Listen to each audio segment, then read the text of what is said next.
From the Astrodome in Houston, Texas, it's Mets Baseball 85. Tonight, the Mets take on the Houston Astros. Pitching for the Mets tonight, Dwight Gooden, who has won 5 and lost 1 with an ERA of 1.31. And going for the Astros, it's Joe Niekro, who's won 2 and lost 3 with an ERA of 2.31. Well, hi, everybody. I'm Ralph Kiner along with Tim McCarver and Steve Zabriskie, all set inside here at the Astrodome. The Astrodome has been a jinx for the New York Mets over the years.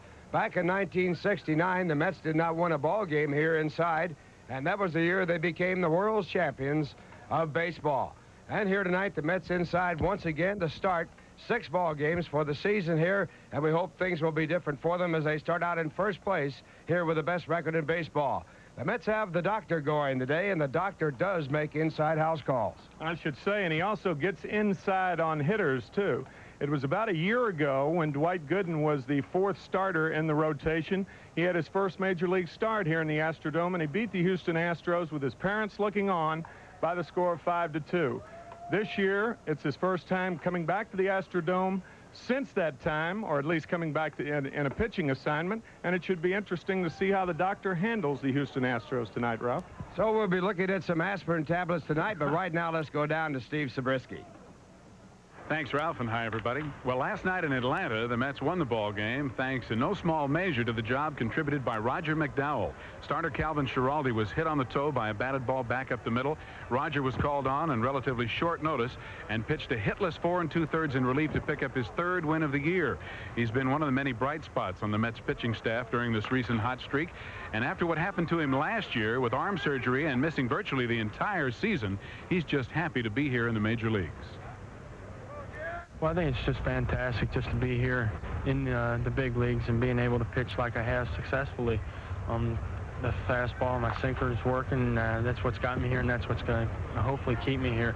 And if I keep having outings like I did last night, hopefully I'll be here for a while. I would think so. Because of what you went through last year, did you have special incentive this year to make the ball club and to do well? Well, after last year, I came into spring training with the idea that I couldn't make the team. I knew the spots were scarce on the pitching staff, but I wanted to come into spring training and pitch as well as I could and let things go from there. Fortunately, I did pitch well, and Davey made the decision to take me north, and that's just the most fantastic thing so far it's happened to me. Pitching's really been carrying the club lately, and Roger McDowell, no small part of it, that's for sure. Well, the doctor's going tonight, and we'll be back with the start of the game here in the Astrodome right after this word from Bud Light. Field. Inside here at the Astrodome, temperature about 76 degrees. Used to be held down to about 72, but during the energy crisis, they moved it up a little bit. And defensively for Houston, at first base, Dennis Walling. At second base, Bill Doran. The shortstop is Craig Reynolds. And at third base, Phil Garner. Out in left field, Jose Cruz. Jerry Mumphrey in center field. Terry Poole in right field. Alan Ashby, the catcher. And on the mound, Joe Niekro. Niekro with a record of 2 wins and 3 losses, an earned run average of 2.31. And he has a record of no wins and 1 loss against the Mets this year. And the lineup for the New York Mets, Wally Backman will lead it off and play second base. Center fielder Mookie Wilson batting second. Keith Hernandez will be at first base and hit third. Gary Carter in the familiar cleanup position. And, of course, we'll do the catching. George Foster, the left fielder, batting 5th. Danny Heap will play right field and bat 6th. Ray Knight in there at third base tonight against the right-handed throwing Joe Niekro. Kind of a unusual move, as Howard Johnson has been starting against right-handers since the season began. Rafael Santana, the shortstop, batting 8th. And Dwight Gooden, the pitcher, will bat 9th. And Joe Niekro, the knuckleballer. He has a T-shirt that he wears around. He says, "I'm Joe, not Phil." And between the two of them, they have won an awful lot of Major League Baseball games. This copyrighted telecast is presented by authority of the New York Mets and WOR-TV and is intended solely for the private, non-commercial use of our audiences. Any publications, reproduction, retransmission, or other use of the pictures, descriptions, and account of this game without the express written consent of the New York Mets and WOR is prohibited. Wally Backman, the leadoff for the Mets. Wally hitting at .273, no home runs, 3 RBIs. Wally's on-base percentage, .349 so far this year. And the knuckleballer, Joe Niekro, starts off with a knuckleball. It's ball 1. Niekro has walked 29 batters, and he has had 4 wild pitches. One of the things you look for when a knuckleball pitcher is on the mound. Tough to pitch, tough to catch, and tough to hit. And he gets a fastball, and it's fouled back. Wally Backman in last night's ball game, a game won by the New York Mets over the Atlanta Braves 3-1, struck out 3 times. It's not too often you see Wally Backman, a good contact hitter, fan 3 times. Did have a base hit, and he has now hit in 4 straight ball games. And the knuckleball out of the strike zone. The count 2 balls and 1 strike. On deck batter, Mookie Wilson. Man, that last knuckleball danced around, didn't it?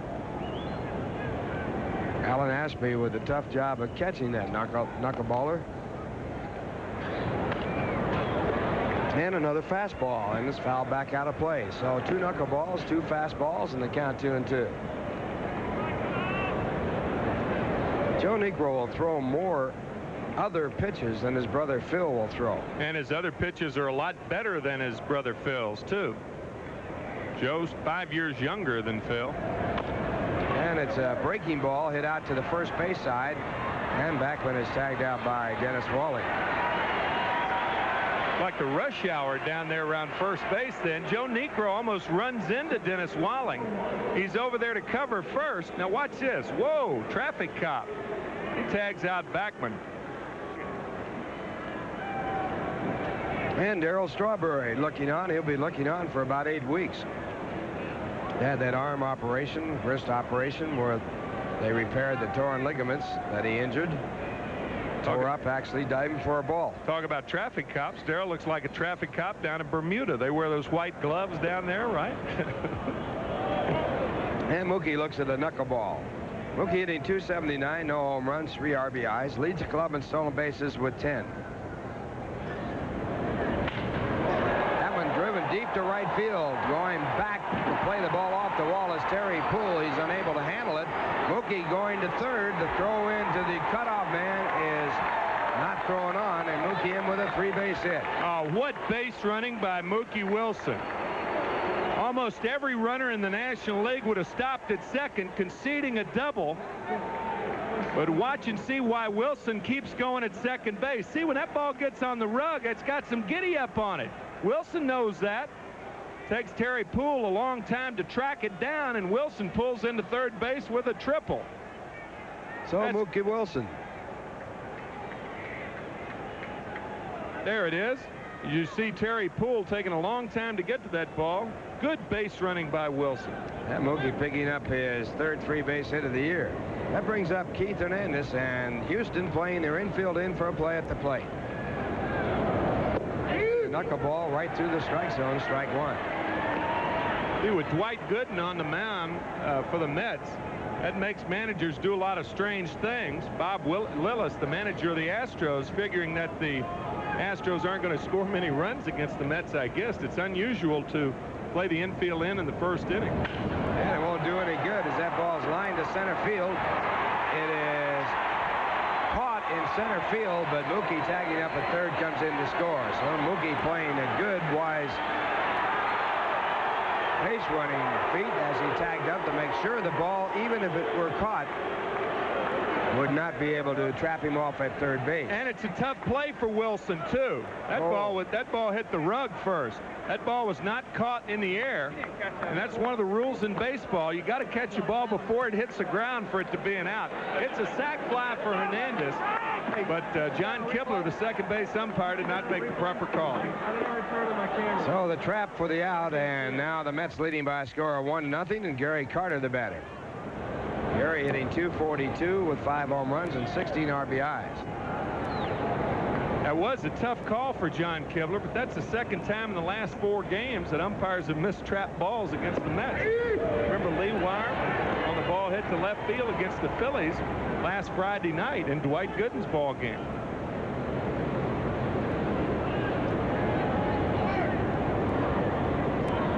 One ball, 1 strike, and Carter fouls off the knuckleball, 1-2. With a runner on third and less than 2 out, Keith Hernandez has driven in the run 70% of the time that he has been up in his major league career. That's incredible. And you saw it happen again right here against a tough knuckleballer. He's coming through again. And there's a knuckleball, strike 3. So the Mets get one hit, no one left on base, and the score at the end of 1. The Mets 1, Houston coming up. 7-1. He's 1-0 against Houston. Beat Joe Niekro when they faced each other at the stadium at Shea Stadium. And he comes in with the league-leading earned run average of 1.31. Dwight Gooden. Lineup for the Astros. Bill Doran, the switch hitter, leading off. Right fielder Terry Poole batting second. Denny Walling batting .341 will hit third. Jose Cruz, always a tough out, batting fourth. Jerry Mumphrey, also a switch hitter, hitting fifth. Followed by Phil Garner, Alan Ashby, Craig Reynolds, and Joe Niekro. And Gooden starts off with a fastball. Bill Doran batted .261 last year. So far this year he's hitting .293 with 2 home runs and 6 RBIs. And Gooden's fastball, a ball, 1 ball, 1 strike. Gooden won his first major league ball game right here in this ballpark about a year ago. And the fastball fouled back in the count at 1 ball and 2 strikes. White leads the league in strikeouts with 56. That was the 4th game of the year for the Mets last year. In that game, he worked 5 innings, gave up 3 hits, walked 2, and K'd 5. And as you said, Ralph got the win. And the fastball again, and it's fouled away. During last year, he had only 4 home runs. So far this year, he's had 2.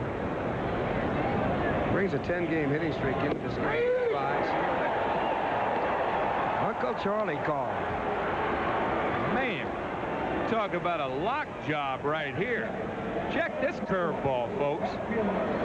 Starts at the letters, ends up around the thighs. That's a big league jug, and here was a big league piece of hitting by Keith Hernandez. Now, you be the umpire. Straight on right there. Did this ball hit the turf first? Yep. Just barely. Just barely. But you can understand the problem Kibler had looking straight on with that, Ralph, in that top of the first inning. Yeah, it was a difficult call. There's no doubt about it, and they don't have the advantage of having a videotape replay. Right. Now it's Terry Poole, the batter. And he hits a ground ball to the second baseman, Wally Backman. Wally makes the play to first base for the out. Poole hitting .316 before the out, but no home runs and 7 RBIs. I would imagine an umpire making a call like that would be similar to a center fielder having a ball hit right at him. You don't get really the angle on the ball, and an umpire doesn't get an angle on the call like that. It's certainly understandable that he missed it. And now Dennis Walling, the batter. Dennis hitting .341, 2 home runs, 14 RBIs. Walling way over his norm as he gets off to a great start this year. As a team, Houston second in the National League in hitting at .261. Montreal leads as a team, hitting at .265. And the strikeouts recorded on the ball out in the outfield. That was a good curveball again. It's strike 2. Dwight's got all the Knights of the Road following him around, I guess. All those Ks. Yeah, that's true. And the curve, it's hit well, and it will be fielded by Backman. A good play as he gets up throwing, and he throws out the runner. Fine play by Wally Backman at second base. It's a big league play to come up with the ball, but it's an even better play to get back on your feet and make the strong throw. Good play, Wally Backman. So Houston goes 1-2-3 with a strikeout for Gooden, and the score. Foster, the leadoff for the Mets here in the top of the second. On the mound, Joe Niekro, and Foster takes a fastball right on through. George hitting .246 for the year with 4 home runs, 11 RBIs. So far this year, he's 2 for 5 against Houston pitching. And the knuckleball. They have shortened this ballpark up. They have moved the fences in. It's now 378 in left center field and right center field, 400 feet to straightaway center field, cutting the distances down about 10 feet. Used to be 340 down the lines. Now it's 330, 386 to right and left center. Now it's 378. foul ball and a check swing. The count stays at 1 ball and 2 strikes. On deck batter for the Mets, Danny Heath, former Houston ball player.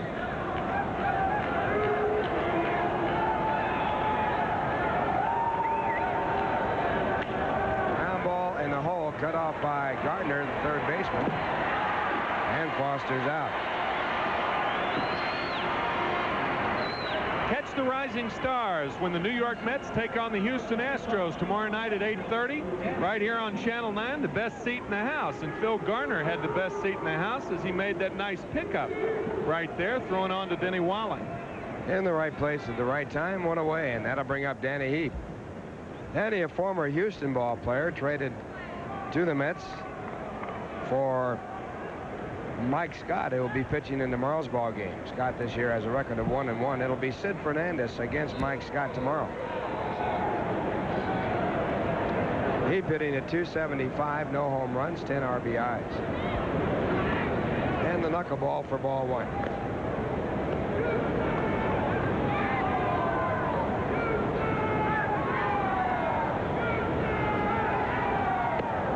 And the knuckleball, 1 ball, 1 strike. On deck batter for the Mets, Ray Knight. I don't know whether that's a blessing or not to get in the lineup against the knuckleball pitcher. And again, the knuckleball, and the count 2-1. This is the first time this year that Ray Knight has started against a right-handed pitcher, as we said before the ball game.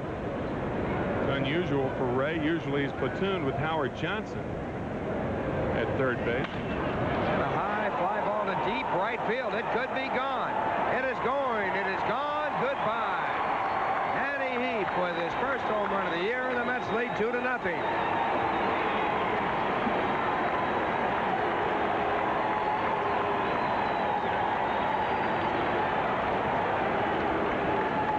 How about that, sports fans? The Houston Astrodome is shortened up this year. Danny Heath with his first home run of the year on a fastball. Man, he got all of it. But in the old ballpark, or I should say this is the same ballpark, but a new fence, wouldn't have been a home run.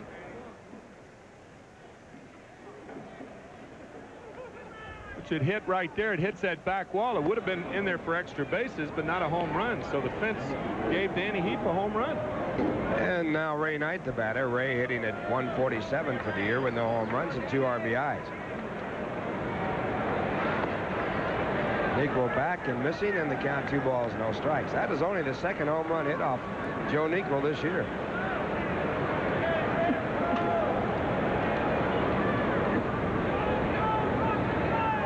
And a drive to left field, a base hit. So evidently, Davy Johnson knew something when he put Ray Knight in there against the right-hander. Normally it would have been Howard Johnson. I think Davy's computer's working, huh? He got it on the road. Yeah. The computer said Ray Knight. Well, of course, Ray Knight did play with Joe Negro, so that may have entered Davy's thinking also, as he is being reverse platooned tonight. And that brings up Rafael Santana. Santana hitting .211, 1 home run, 6 runs batted in. And it's ball 1. I say send him right here. Ray Knight doesn't have good speed. The Mets have the Astros on the run. Good hit and run situation, because Santana probably will get something other than to break the knuckleball. And so he doesn't go, and it's ball 2. Now another good shot. Yeah, and if he throws him the knuckleball, that's even tougher, because Alan Ashby, a lot of times when you go in there, that glove is so big you can't find the ball. You come up with leather all the time.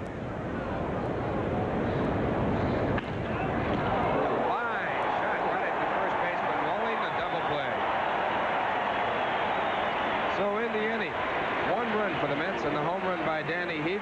2 hits, no one left on base. The score at the end of 1.5 innings. The Mets, bottom of the second. The Mets leading 2-0.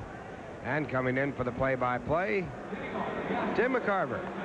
All right, Ralph. The Mets certainly having more success than the clubs that I played on had in this ballpark. Joe Zampito, the ex-Astro. I say that because the Mets won 5 of 6 contests against the Astros last year here at the Dome. And the batter, Jose Cruz, batting .341. Fine player. 1-0 to Chale. Cruz with a lifetime batting average of .287 coming into this year with 134 home runs. Fouls this one back, 1-1. Cruz also has had a lot of stolen bases. 294 going into this season. And we say it a lot, but it certainly is true. He is one of the most underrated ball players in the game.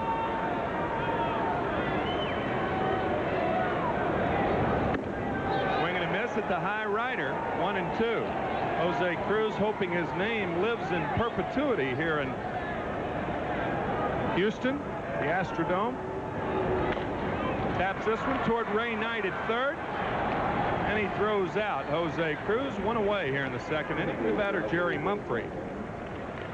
I say live in perpetuity because of his children's names.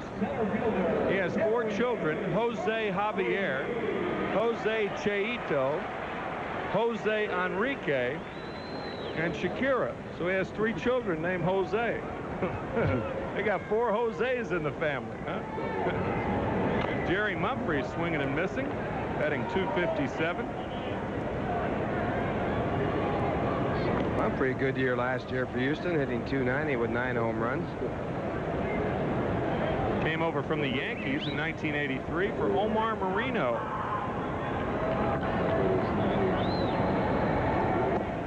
Cut fastball is down and in, 1-1. 2-0. New York leads. Dwight Gooden against Joe Niekro. Gooden going for his 6th win of the year. Ball hit well to left. There's Foster playing him perfectly. 2 out. 5 in a row retired by Gooden.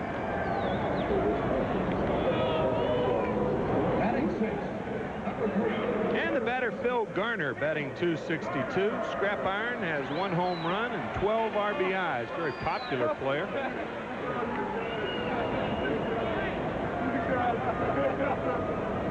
Batted .278 last year for Houston. As you look at Dave Johnson, just get a glimpse of it. Jams him with a fastball, so it's 0-1 to Phil Garner. You know, I would think you'd face Dwight Gooden. Look at that. Jesse Orozco's got a new nose. He knows. Is that bubble gum around his nose? I hope not. That's got the hurt. 0-2 to Garner.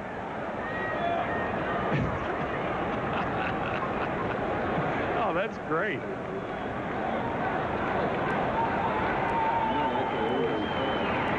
Breaking ball through the middle, base hit. First hit of the ball game for the Astros.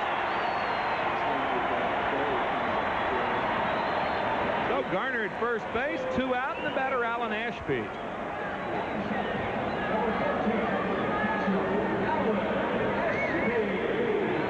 Ashby batting .264 this year, batting .182 left-handed and .400 right-handed. That's very unusual for last year. He batted .303 from the left side and only .200 from the right side. So he's turned it around, I guess you could say.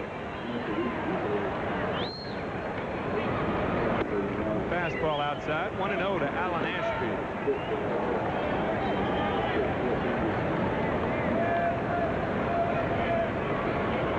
Allen came to the Astros in '78 from Mark Lemongello, Joe Cannon, and Pedro Hernandez from the Toronto Blue Jays. Doctor with that improved move to first base. He's picked 3 runners off first base this year. And has committed no balks in the process.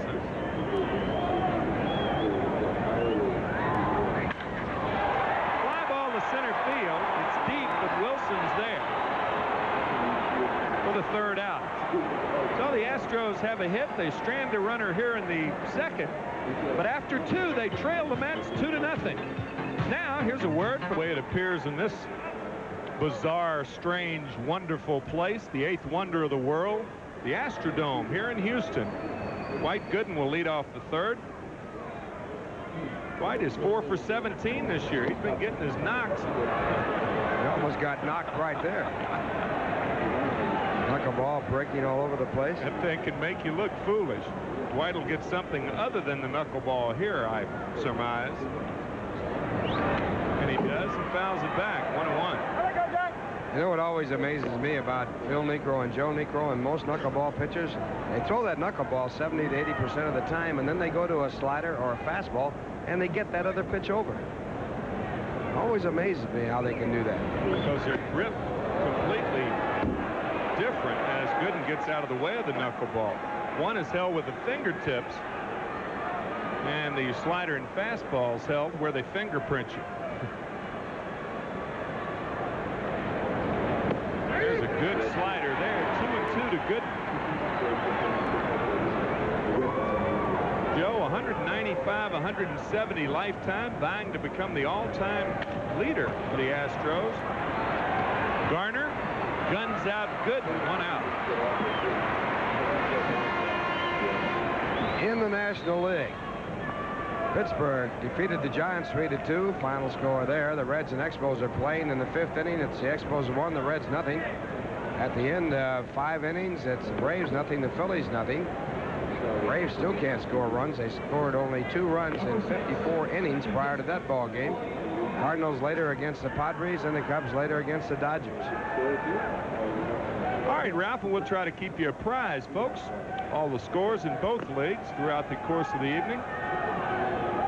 I guess with the Phillies and the Braves having problems scoring runs, you would think it would be 0-0 in the 6th inning. What about those Braves now? How's that stand? Well, they went in 56, and they now would be 61 innings with only 2 runs scored. Breaking ball is low to Wally Backman. It's got to be the all-time record. You know, Bob Gibson in 1968 gave up only 2 runs, one of which was earned over 95 innings. But, of course, that was pitching against a lot of opponents. 1-1. 2-0. New York leads.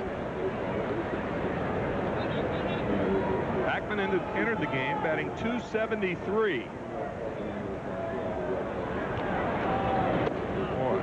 The dancer, 2-1.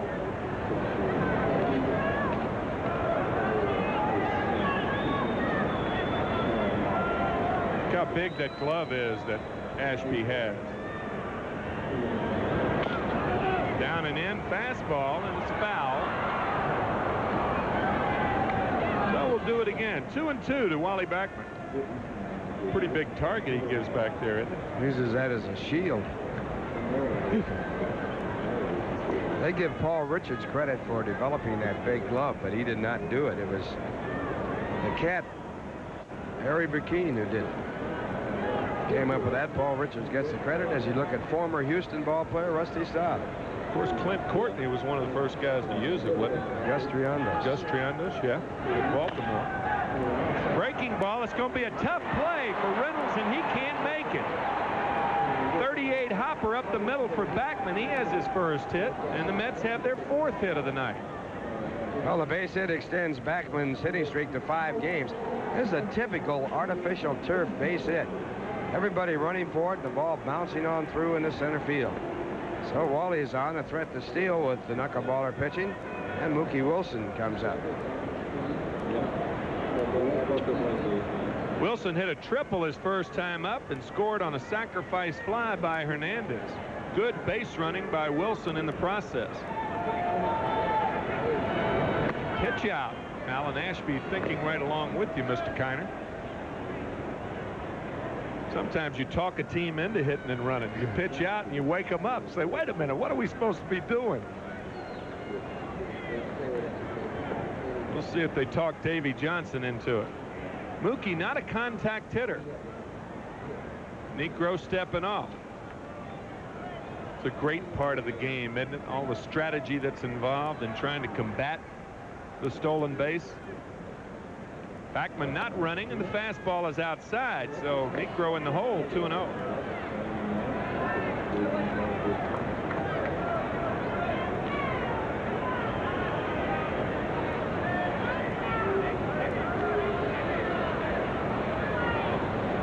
Backman on first. And there he goes. As Wilson fouls it off. Got a good jump. He had second base stolen, but Mookie unable to keep that bat from going around. He fouls off the fastball. 2-1 the count.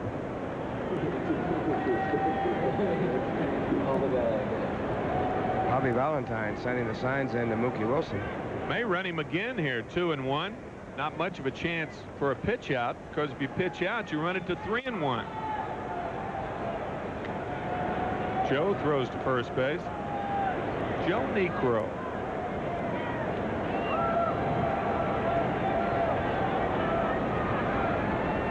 Backman not running, and Wilson grounds towards second. Reynolds safe at first base. Wilson hustling all the way. Ball was not hit sharply to double Wilson. 2 out. Well, he made a good move on this ball. Bill Doran gets it to the shortstop. Reynolds in time with a perfect throw, but Reynolds unable to double up Mookie Wilson. Backman running on the pitch, but no chance to do much at shortstop. It does make Reynolds get out of the baseline just enough to use up some time to give Mookie a chance to get down to first. When you're sliding into second base, you must be able to touch the bag. Well, they can give you a double play. Otherwise, it's interference. There goes Wilson. Knuckleball. Safe at second base. They might have tagged him out, and they did. Wilson slid off the bag, and an alert Bill Doran kept the tag there. So Mookie is thrown out, and the inning's over. Well, a quick look at it once again. Mookie beats the throw. He slides into the bag, but then he comes off. Good call by Kibler. Now his foot comes off, and there it is. Good call by John Kibler. Certainly was. And once again, from this angle, Reynolds takes the throw and then stays right on the runner as he comes off the bag. That was an excellent call. John Kibler staying right with him. And after 2.5, we'll stay right with him. As batter's going to be Craig Reynolds, who's batting .288.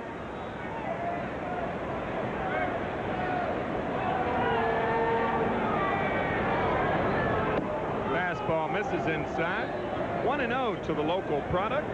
Craig Reynolds from Houston. And he has replaced Dickie Thon at shortstop. Dickie Thon hitting only .218 after being beamed by Mike Torres here early in the season. Tried to check, but he couldn't, and Ray Knight makes the catch.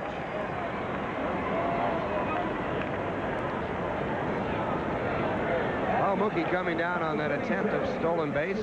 And he gets in there, kind of an awkward-looking slide, but he comes off the bag, and the tag is made. And Kibler explained it to Mookie Wilson. Mookie rarely complains.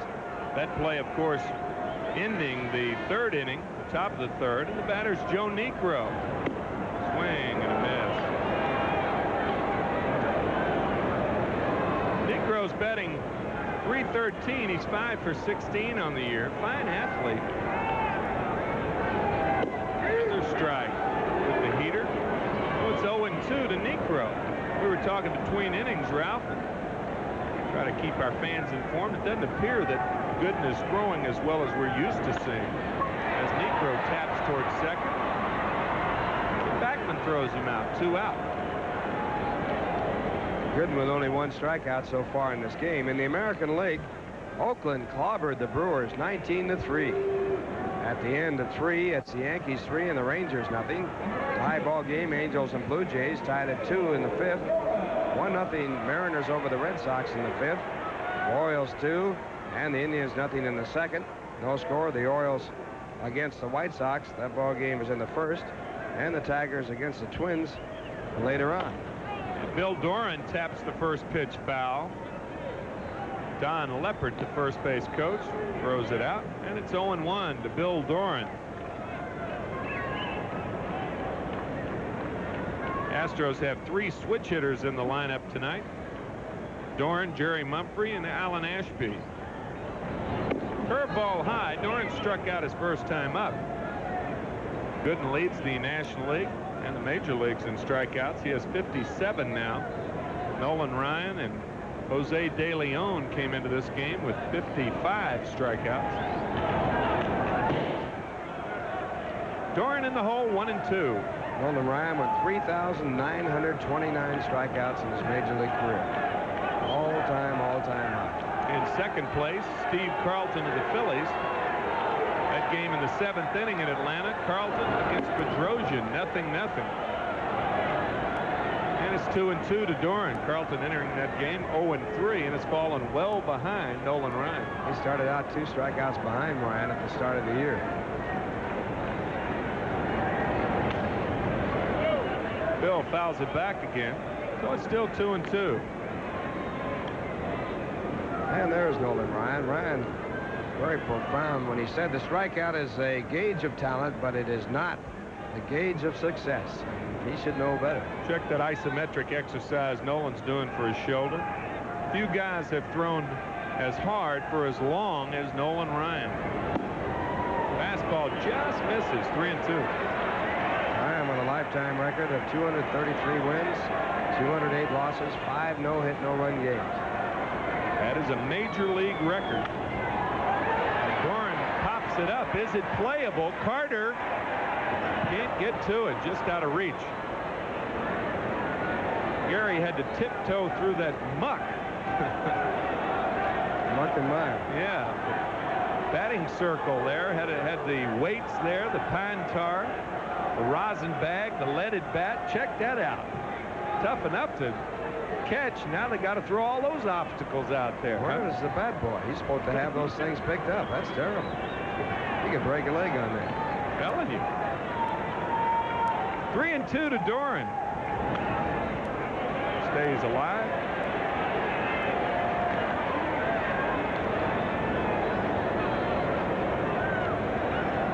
Bill's on a 10-game hitting streak.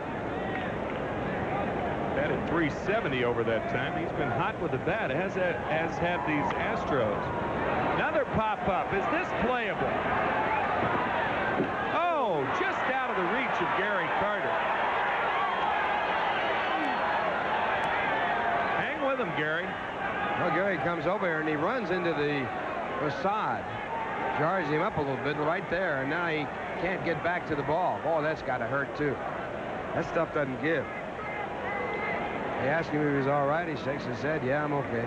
Did have the shin guards on, but he took a little jar to the right knee, and that's one thing he nor the Mets need. Darryl Strawberry's on the DL with a torn ligament in his right thumb. It's in a cast.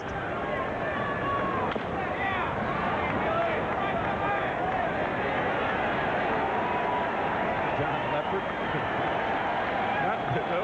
The older coaches never throw that ball back into play. They always want a pitcher to work with a new one, right?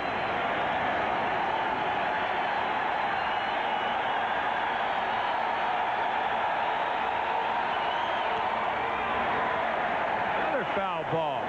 And that's kind of an indication, Ralph, of what we were saying about Gooden not throwing as well. Well, Steve did a little work on Darryl Strawberry. Steve Garland. I don't know really what he can do until that thing is done, though. A little massaging over there.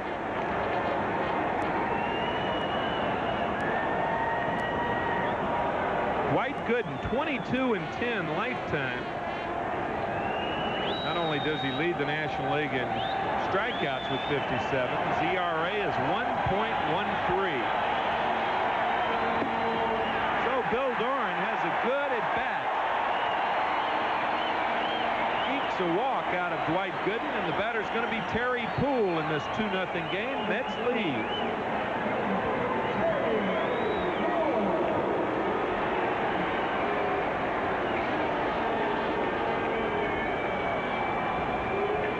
Poole was on the disabled list the last time the Mets played Houston. He just got off.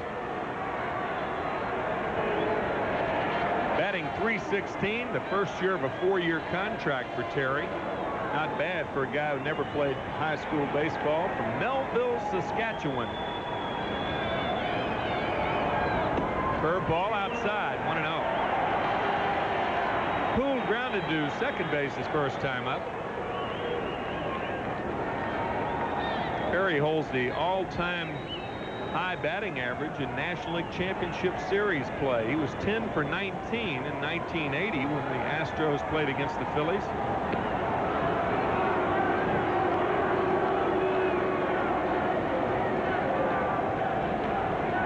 has 4 stolen bases. However, he's been caught 4 times. Tim McCarver along with Ralph Kiner and Steve Zabriskie from the Astrodome in Houston.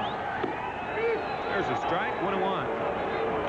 Now the Astros are not too successful in their stolen base attempts. They're only 50%. They've had 14 out of 28 tries. Conversely, the Mets with 27 out of 35 have one of the higher ratios, 77% successful.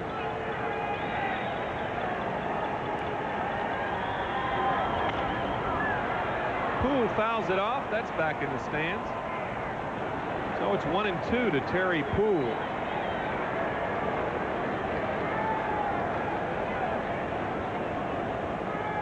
Terry, a big hockey fan, naturally. I don't think I've ever met somebody from Canada who wasn't a big hockey fan. The national sport up in our neighbors in the north.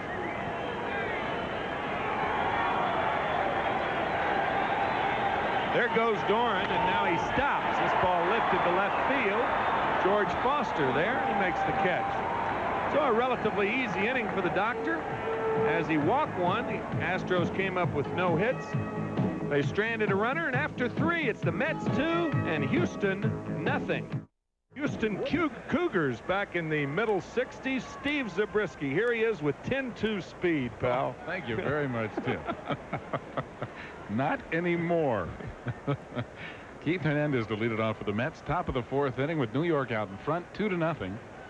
Hernandez with a sacrifice line drive to center field. Takes the ball.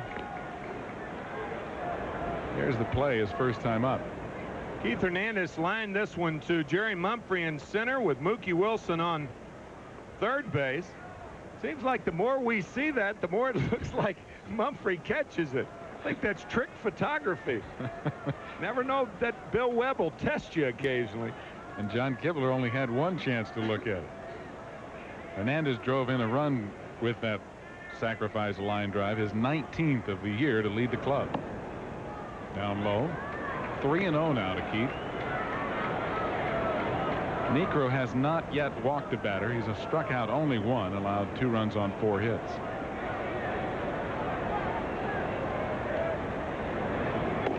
And he walks Hernandez on 4 straight pitches. So the Mets have a leadoff batter on here in the 4th. I think Ralph brought up an interesting point earlier, something I really never thought about. How do you throw a knuckleball and then a fastball and a slider?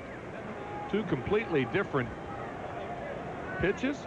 Well, it's the time of year where everybody's exercising. Maybe that's the reason.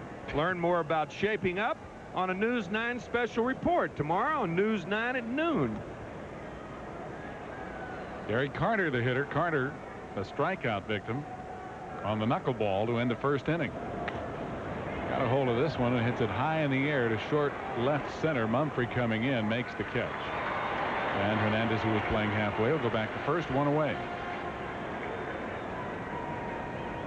I guess the situation there is when you're pushing the knuckleball, actually it's held with the fingertips, and then you hold it like normal mortals do, and you control both of them very well. But yet they're 2 completely different styles of pitches. Knuckleballer and then the fastball slider. It's an interesting point, I think. Maybe the key is that you learn the other pitches first. For example, didn't Joe Niekro go to the knuckleball later in his career? 1976. So he already had experience and knowledge of throwing the other pitches and added the knuckleball on. But I mean, still the mechanics of it. Yeah, but I mean, wouldn't it stand to reason that since he threw the knuckleball that the other stuff might be out the window? Maybe.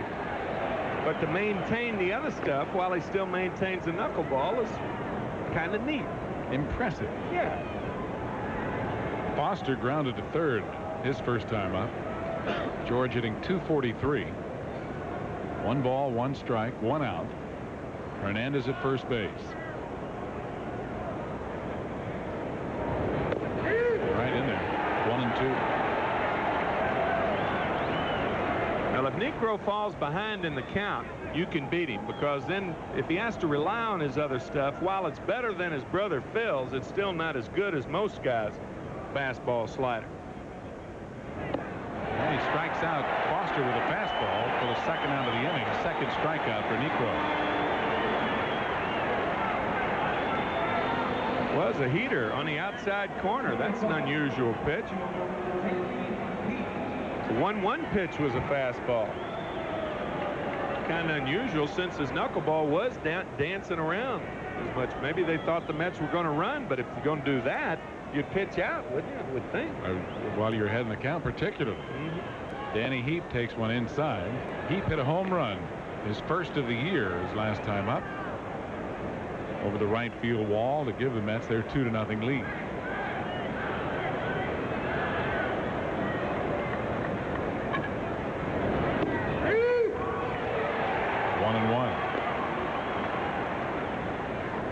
Joe Niekro with a victory can move into the all-time Houston Astro lead for career victories for a pitcher. He's tied right now with Larry Dierker. They both had 137 victories in a Houston uniform.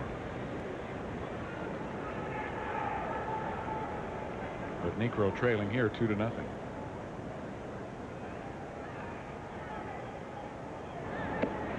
And another strike ball. Another fastball in tight. It's even more unusual. Right on the corner. It's not where the catcher catches it. That ball's right on the corner. It's more interesting with Heap because Heap hit a home run on a fastball last time up. Look at him continue to finger that seam right there with the middle finger and the forefinger on his right hand. There it was. The dancing lady danced outside, 2-2.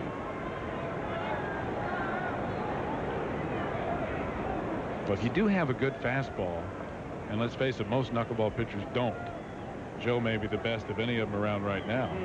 It certainly becomes more effective after looking at that knuckleball, and especially if you happen to be looking for the knuckleball and you get the fastball.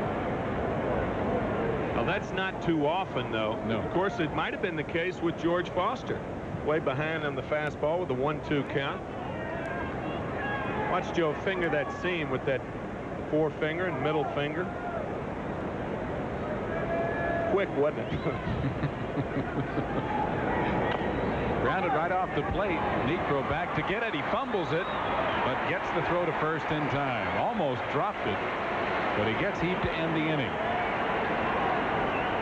Yeah, he did. He kind of double clutches here. It's like he was going to throw a knuckleball to Walling at first. Now he gets the heater to get Heap.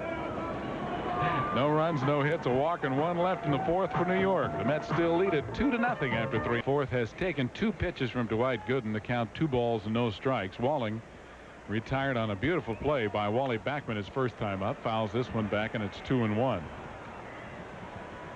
Backman took a base hit away from Walling, who's been red hot. 371 over the last 21 games. His average now at 337 after that out in the first inning.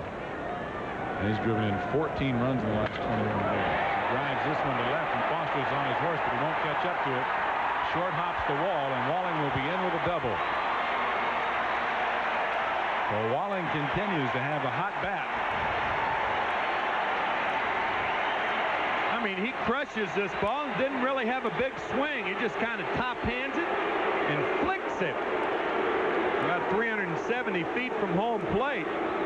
Good piece of hitting by Denny Walling. He is strong. And that's already his 9th double of the year. And here's Jose Cruz. Jose grounded to third his first time up. Cruz hitting .378 over the last 11 games, is hitting .339 overall.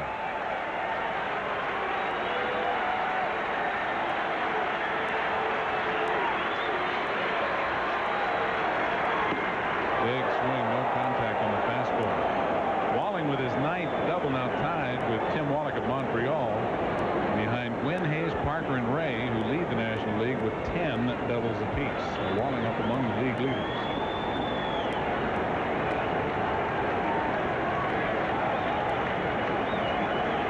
One strike. The ground ball to second. This will advance Walling to third as Backman throws out Jose Cruz.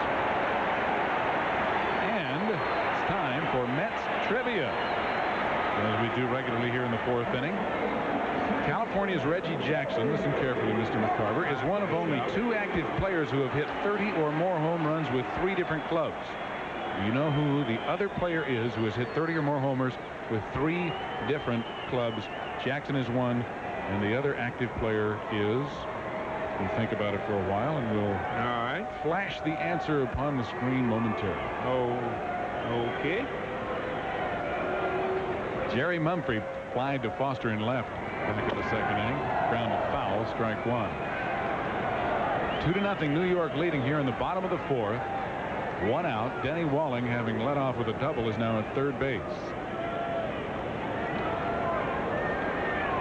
Kind of unusual to hit 30 home runs with 3 different clubs, because if you hit it with one club, they usually don't want to get rid of you. That's exactly right. But in the days of free agency, that has changed. So I would think that it would probably be in the last 15 years or so, 10 or 15 years. That is correct. Somebody has done it. Fouled back off Carter.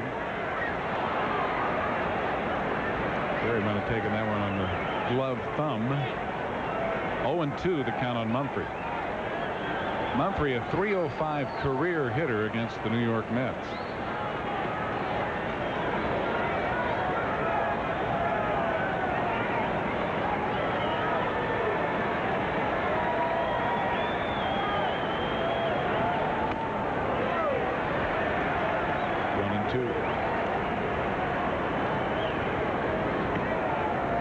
Gooden has only struck out 1 through 3 1/3 innings. He has walked 1.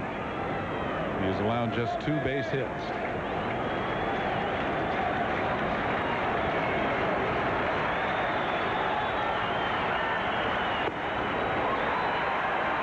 Straight fastballs up and away, and the count now 2-2. I passed plane geometry in high school when I was a sophomore at CBC in Memphis, because I was able to look on Tommy Sain's paper occasionally.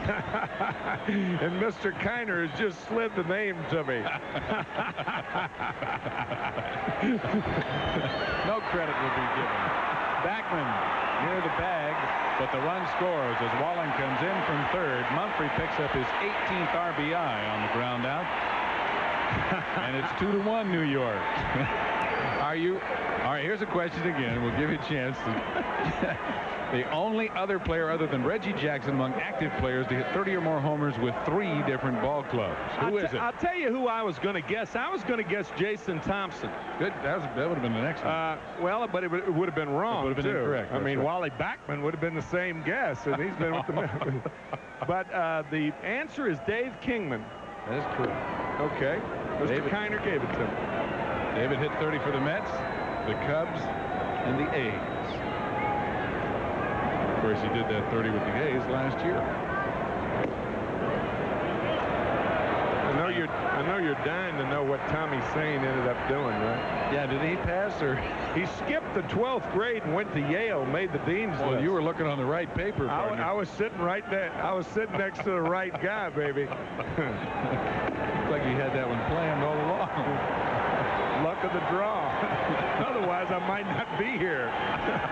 Still be taking geometry. I hated plain geometry. Bill Garner singled the center his first time up. Garner hitting .269, and he walked.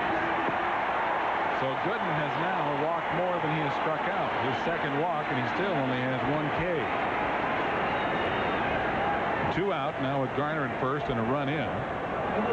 And the hitter will be Alan Ashby, who will fly deep to Mookie Wilson, just short of a warning track in center field back in the 2nd. You heard the term a 5th-year senior? You would have been a senior for 5 straight years. Well, I'd have graduated. I mean, I'd have done everything else all right. Biology gave me a few problems. Plain geometry. I mean, I'm telling you, I had no use for that thing. Smoke back up the middle by Ashby, a base hit as Garner rounds. He's trying for 3rd, and Mookie will throw to 2nd base. The Astros have runners on the corners with 2 out.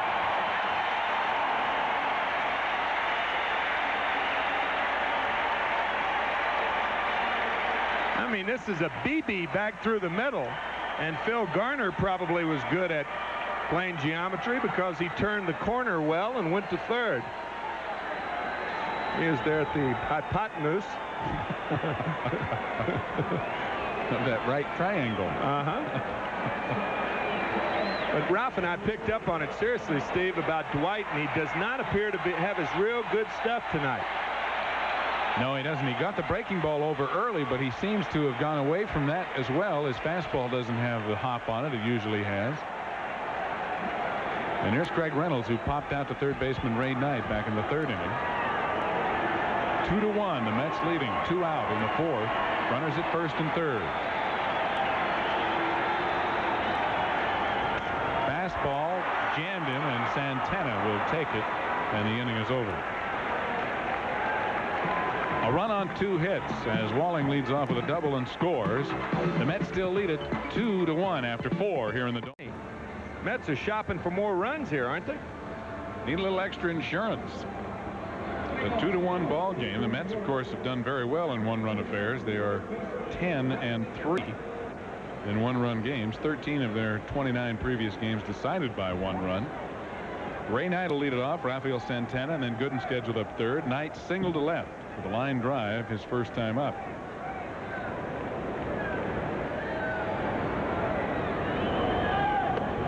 Knuckleball dances in there for strike 1. They're also 8-5 in the daytime and 12-4 at night. Now, what is this we're playing here? This is artificial. Like a basket of artichokes. They all look the same in this place. Huh? That's right. Were you ever in here when the Dome first opened before they painted the ceiling? Oh, yeah. That was a booger, wasn't it?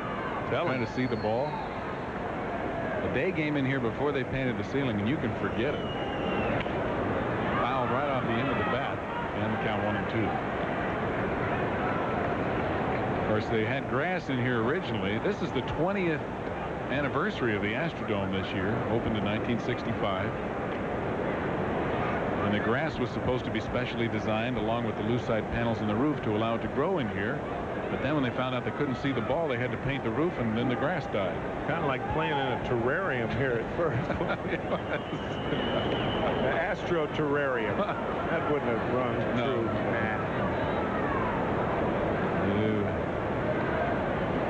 Ashby just did corral that knuckleball. 2-2. Caught that with his elbow. Pitched it. All that big glove, and you still can't get it to go in there sometimes. Fouled away. 2-2.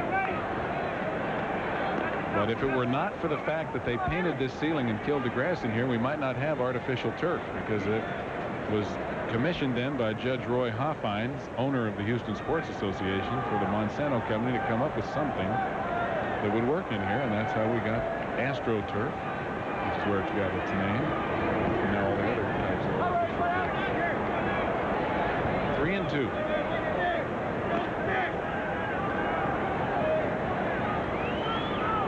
Rafael Santana on deck. Ray Knight leading it off in the top of the 5th. Hopped up behind home plate, but out of play. Count still 3-2. I think one reason Davey might have Ray in there against the right-hander is, as you mentioned earlier, Tim, the fact that he, like Rusty Staub, whom you see there, used to play for the Astros, and a lot of times guys like Danny Heat, who hit a home run here against his former team, and Ray Knight, seem to do quite well against their former ball club. You know them, and they know you. I think you have a bit of an edge.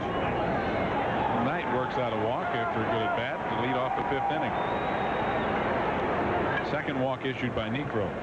Plus, I think, and probably even more pertinent, when you're traded from a ball club, regardless of the circumstances involved, whether it's a bitter feeling when you leave, good feeling, professional feeling, no animosity, whatever it is, you still want to come back and do well against the ball club from whom you were traded. And the big thing you have to do is try to key it down so you're not trying too hard. It's one of the traps. Start pushing. Santana takes low for ball 1. Rafael lined into a double play as Walling picked his liner right off of the turf with Ray Knight at first base, and then stepped on the bag to double up Knight. That ended the 2nd inning. Runner going, and right through the hole, a perfect hit and run, and Knight will go to third base as Poole comes up with the ball, And the hit and run executed to perfection. And the Mets are in business, up by a run here in the 5th with runners at first and third and nobody out. Ralph Kiner and I thought they were going to do this the first time Knight was on first base. But you know what that hit and run does? It makes you a better hitter if you get a good pitch to hit, because your head is right on the ball. If Bill Webb could run that back one more time and watch Rafael Santana's head, that head was right on that low fastball. Look at that head right now. You know you have to make contact. And you can see the head going right toward right field, head down on the ball, and that's what makes good hitters. And that was a good piece of hitting by Santana.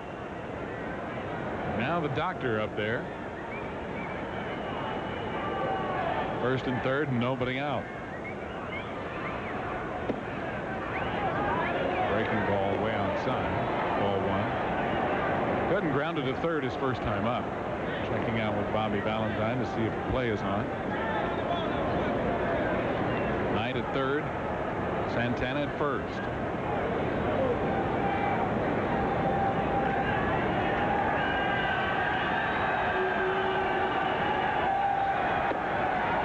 Late cut and a late break. And missed it. 1-1. Astro infield does something. As a matter of fact, they've innovated this move. They're playing in double play depth, and then with the pitch, they'll move in a little bit. Bill Doran, as you see in your screen, is really a little more shallow than he would normally be for double play depth. So if the ball's hit to him, he may come home. And a ground ball to third. Garner has Knight hung up between third and home. Ray going to try and get a run down long enough for Santana to get to third and Gooden to second, and he does it. Knight did his job. Santana came all the way around from first, and Gooden kept hustling all the way to second. Knight kept the play going long enough. Well said, my friend. Phil Garner gives the ball a little bit too quickly to Alan Ashby. And now Ashby gives it too quickly to Phil Garner. Now all of this time allows Santana alertly to go to third base. Excellent base running by the Mets, and a poor rundown performance by the Astros. 5-2-5 is the scoring on the fielder's choice, and the Mets give up and out to get 2 runners in scoring position for Wally Backman. Just like a sacrifice. Exactly.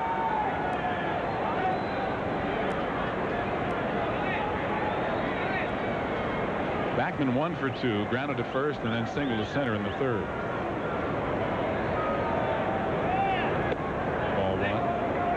Now with a 5-game hitting streak. He came into the game hitting .309 over the last 18 games.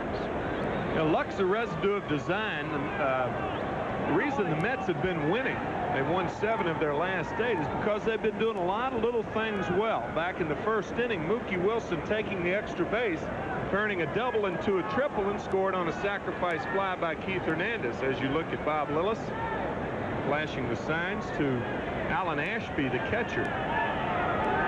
And now another good base running play by Ray Knight. Yet to be capitalized upon, Norton. Pitch out. Looking for a squeeze play. The sign action you saw from Lillis. He made the call.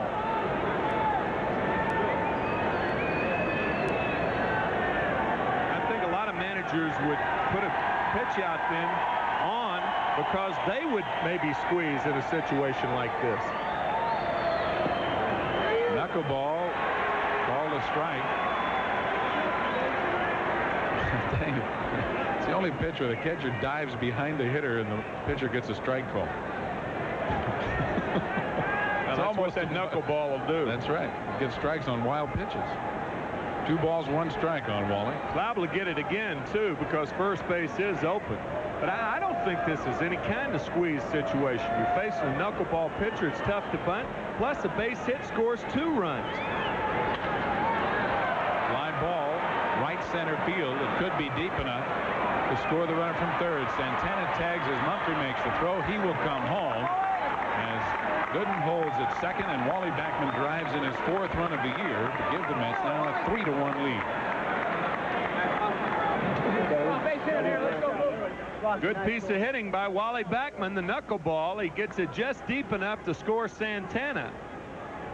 And all that finagling at third base between third and home by Ray Knight has come in handy, because it nets the Mets at least 1 run. Gooden still at second. Now with a 2-run lead, and here's Mookie Wilson, who has tripled and reached on a fielder's choice. Line drive, base hit into the gap. Poole over to cut it off. Gooden will score, and it's 4-1 New York. Mookie drives in his 4th run of the year. Mookie Wilson, red hot. Came into the game hitting .320 over the last 6, and he is 2 for 3 tonight. Good piece of hitting right here. A knuckleball that floats away, and Mookie rips it to right center. Gooden scoring easily. Now a 4-1 ball game, and Wilson a threat to steal. He stole on the first pitch the last time up. Slid off the bag. We'll see what he does this time. And your point further illustrated, Timmy, in the fact that now both of those runners have scored. Yep.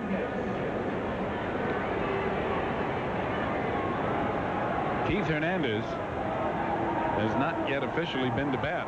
Drove in a run with a sacrifice fly to center in the first inning and walked in the 4th.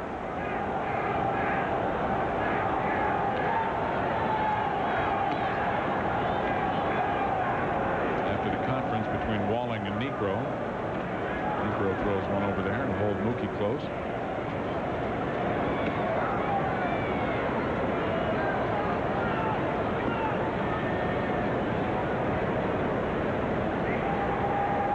Take the mortgage and bet it right here? No. I don't think so. I gave you a late answer. Well, I didn't necessarily mean on that pitch. Oh, yeah, I agree with you. He will be running. Frank DiPino getting up and starting to loosen for Houston in the bullpen. Closer play as Mookie had a little bigger lead.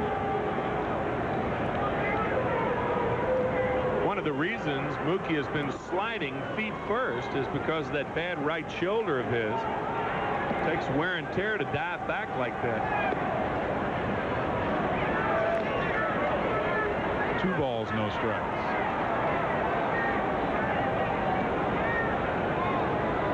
Hernandez hitting .292 on the year, .313 over the last 14 games.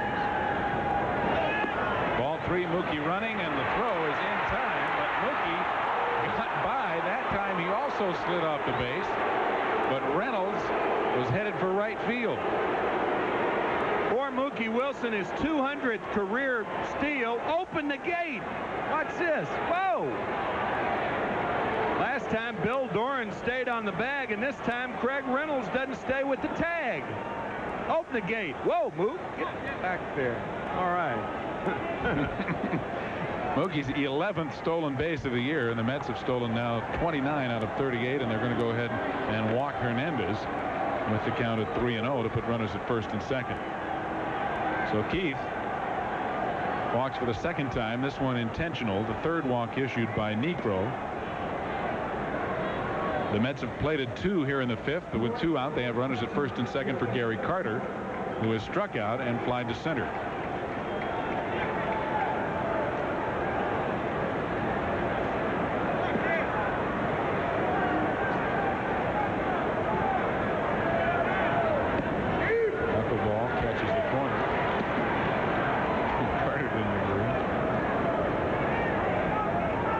Has to be almost as tough on an umpire as it is on a catcher. Yep, and a hitter. Tough on all 3 guys in your picture there. Maybe all 4. Swing and a miss for strike 2. It's almost like you changed the name from a catcher to a blocker. Just knock it down. Yeah, single wing formation. You remember the old blocking back? That's right. Lined up between the in and the tackle. Get in front of him. 2 strikes on Carter. Carter punched out for the second time in the game. 3rd strikeout for Negro ends the Mets half of the 5th. But they have scored 2 on just 2 hits, and they lead. Kevin Bass is pinch hitting for Joe Negro as we go to the bottom half of the 5th inning. Bass, a switch hitter, hitting, of course, from the left side against Gooden, hitting .254. Grounds one up the middle for a base hit. Indeed, he did. A little breaking ball off Dwight Gooden. And Frank DePino will be the pitcher in the 6th inning. As Bill Doran steps up there, the doctor, a rarity, only 1 strikeout through the first 4 innings. He has walked 2, and that was the 4th base hit for the Astros. Doran walked back in the 3rd inning, a good at bat. Gosh, Gooden set such standards for himself, huh? Well, now you hear things like, gee, he can even win when he doesn't have his good stuff. Yeah, line drive, base hit, right field, Bass. Good play by Danny Heap. He got to that ball quickly, preventing Bass from going to 3rd.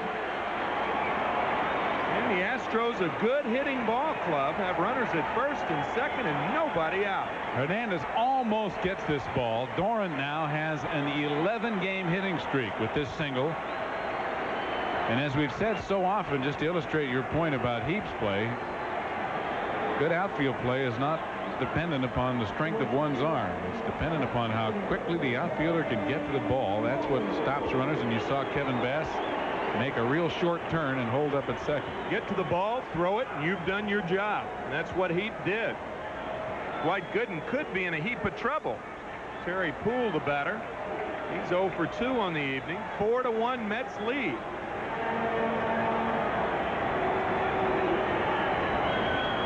Fastball misses. 1-0 to Terry Poole.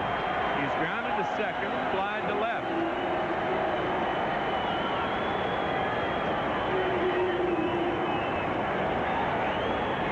Bass at 2nd, Doran at 1st. Good speed on the bases.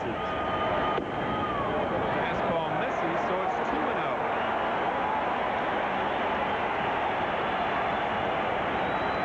Gooden 5-1. He has 2 shutouts this year. 3 complete games. Grounded toward the right side. Backman can't get to it. Bass is trying to score. And he does. 4-2 ball game. Had Backman not been cheating for that double play, it's at least 1 out. And even at that, Wally almost comes up with it. The ball actually hops right over his glove. Takes that Astro turf hop. Bass all the way from 2nd as the play is cut off by Hernandez with no chance to get him in an effort to keep the runner Doran at 2nd base. Here's Wally's effort on the play, and watch it take a little hop and go right over the thumb of his glove. Kind of an unusual hop for artificial surface as the infield's in for the Mets to talk to Mel Stottlemyre, and the guys are thinking about bunting. Play back. No way this guy's going to be bunting. Maybe.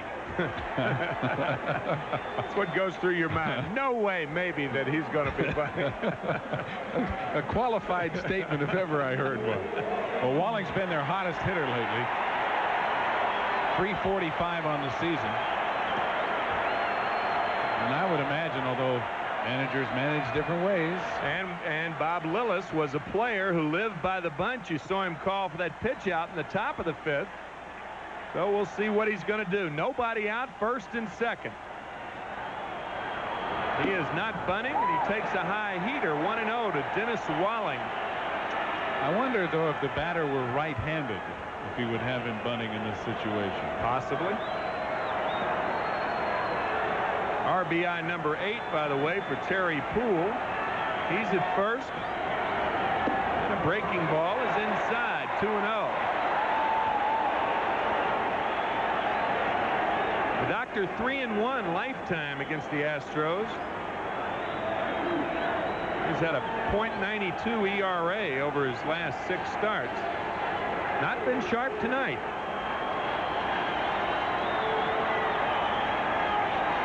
Walling wants to think about it. Denny Walling, one of 11 children, the 9th child in the family, and his folks in New Jersey looking in. His father, incidentally, quite ill, having suffered a heart attack and 2 strokes. And Denny wanted us to wish him all the best. And that we do. That's a good fastball there. That's probably the best, hardest fastball that Dwight Gooden's thrown all night. He aired that one out.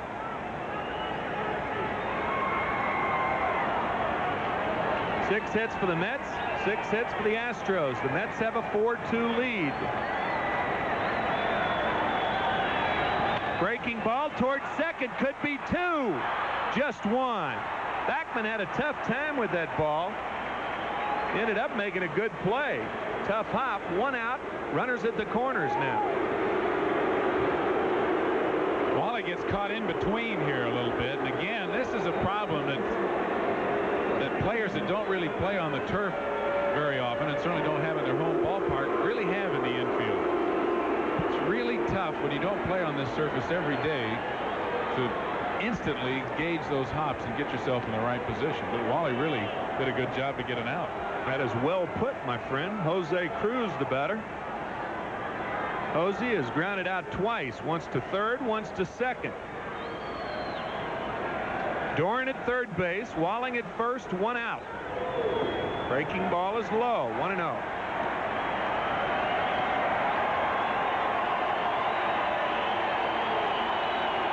Astros picked up Jose Cruz in 1974 for $20,000. About $2,000 a year, this being his 11th year. Popped up left side in foul territory. Knight may have a play and does. What a big out that was. 2 out. Baby. Cruz goes after the pitch high and away, and now he's just hoping it gets out of play, but it doesn't. No wind is going to help it in this ballpark. And Knight had plenty of room. Going with runners at first and third, there were a lot of worse things that could have happened for the Mets. Jerry Mumphrey, the batter, 2 out now. Fastball misses. Yeah, if wind helps a fly ball in this ballpark, we're all in trouble. That's right. There's Hurricane Beulah. Big hole to root. And an 8-man made. Clear the decks. Man. 1-0 to Mumphrey. Fouls it back. 1-1. The doctor looks like he's reached back to Dennis Walling, Jose Cruz, and now that fastball there. That's more like the fastball that we're used to seeing the doctor throw. Doran at third base. Walling at first, 2 out.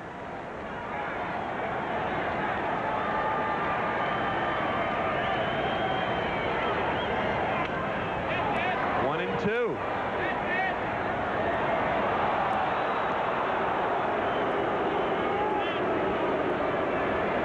It's not warm enough in here for Gooden, and he needs the extra time to get loose.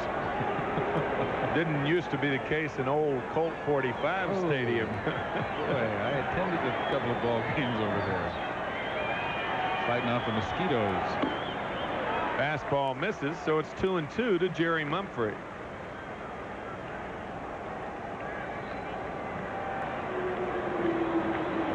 Colt 45s until, at least Houston was the Colt 45s until 1965 when they moved into the Dome. Another foul ball, so it's still 2-2. And the old ballpark was right out here in the parking lot. Yeah, right. That infield was about as hard as it is right now, too. How about those dugouts? Those were nice dugouts. How about the mosquitoes? Yes.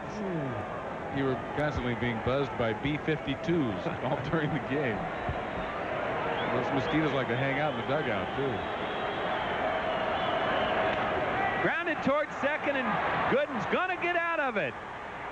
A good job of pitching by Dwight Gooden, as the Astros, with 3 straight hits to lead off the inning, score only 1. They strand 2. They've now stranded 6 through 5 and lead and trail. Frank DePino is the new pitcher for Houston, 1-4 with a 5.51 ERA, his 17th appearance. He's picked up 4 saves. In 16 1/3, he has walked 11, struck out 9, given up 2 home runs and 10 earned runs. And Frank will be facing George Foster. Mets leading 4-2. Each team with 6 hits, an errorless ball game thus far. George entered the game batting .246, 4 home runs, 11 RBIs.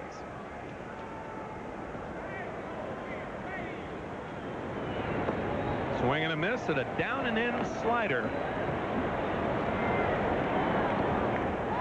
Those Atlanta Braves, drought continues. Hot and humid in Atlanta. It has been a tough time. They're losing 2-0, bottom of the 9th, to the Phillies. Broken bat. What a play by Mumphrey. Good play, Jerry Mumphrey. That ball just hung and hung and hung. 1 out. This bat is shattered right off the end of the bat, and that makes it even a tougher play for a center fielder too, because a lot of times you react to the swing and you don't get as good a jump on a ball that you have to come a long way for. And Kevin Bass, who's now in there after pinch hitting, makes a fine catch. So Kevin Bass was in there. As he stays in that number 9 hole, Frank DePino will bat 5th, and the batter Danny Heap. Danny hit his first home run of the year back in the 2nd inning. Mets have never been behind in this game. They have led 1-0, 2-0, 2-1, 4-1, now 4-2. A lot of action for not a lot of runs. 2-0 to Heap. Been a lot of guys on base too. A lot of forced plays, walks. 3-0. Atlanta Braves entered tonight's contest against the Phillies, Carlton against Bedrosian. They had scored 2 runs over 54 innings. So now it's 2 runs in 62 innings. A long spell. 4 straight balls to Heap, and he's the base runner. Oh, what a job Danny Heap has done filling in for Strawberry. Don't miss a hard-hitting talk with former Detective David Toma in a WOR TV special, Taking the High Out of High School. Learn more about the problems of alcohol and drug abuse Tuesday, May 28th at 8:30 p.m. right here on Channel 9. Ray Knight, the batter. He is 1 for 1, single and walked.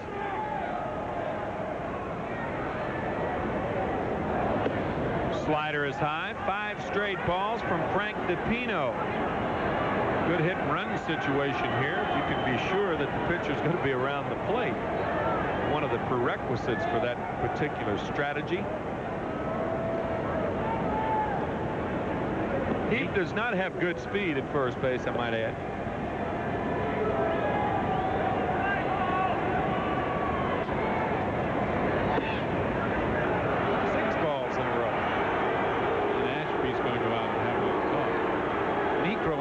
Pitched 5 innings, charged with 4 runs all earned, gave up 6 hits. He struck out 3 and walked 3, one of those intentionally. And Joe Niekro has not beaten the Mets in a long time, since 1983. He was 0-1 at a 6.64.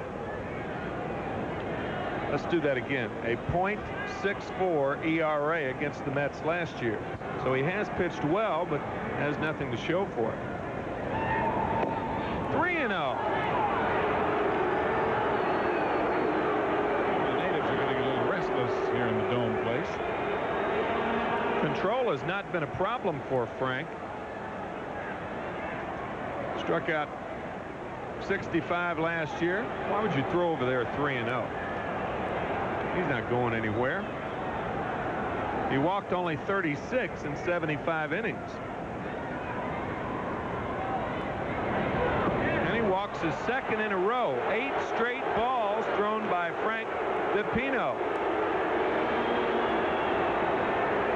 And now here comes Jerry Walker, the pitching coach.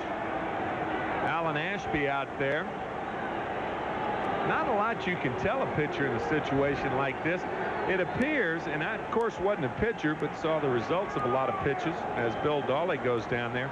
It appears that DePino's opening up a little bit too quick. Gosh, it could be just a minuscule thing that a pitcher's doing. It's the same thing with hitting. You throw a ball and hit a ball the same way. one of the real nuances in the game. The front shoulder stays in. That's right. The more compact the throwing position or the hitting position, the better you're going to be. The more power you can generate, and generally the more accuracy you're going to have. Both in throwing the ball to a particular place and in putting the bat on the ball with authority. So the Mets have runners at first and second, one out. The batter Rafael Santana. 1 for 2 is Rafi.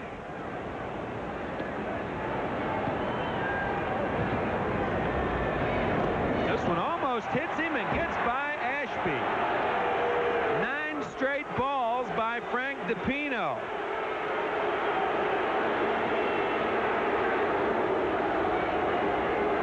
Well, a wild pitch moves the runners over to second and third, still with only 1 out, and the 9th consecutive ball was the worst pitch yet. Heat goes to third, and Knight goes down to second as Ashby goes back to the screen. Garner in trying to pump him up.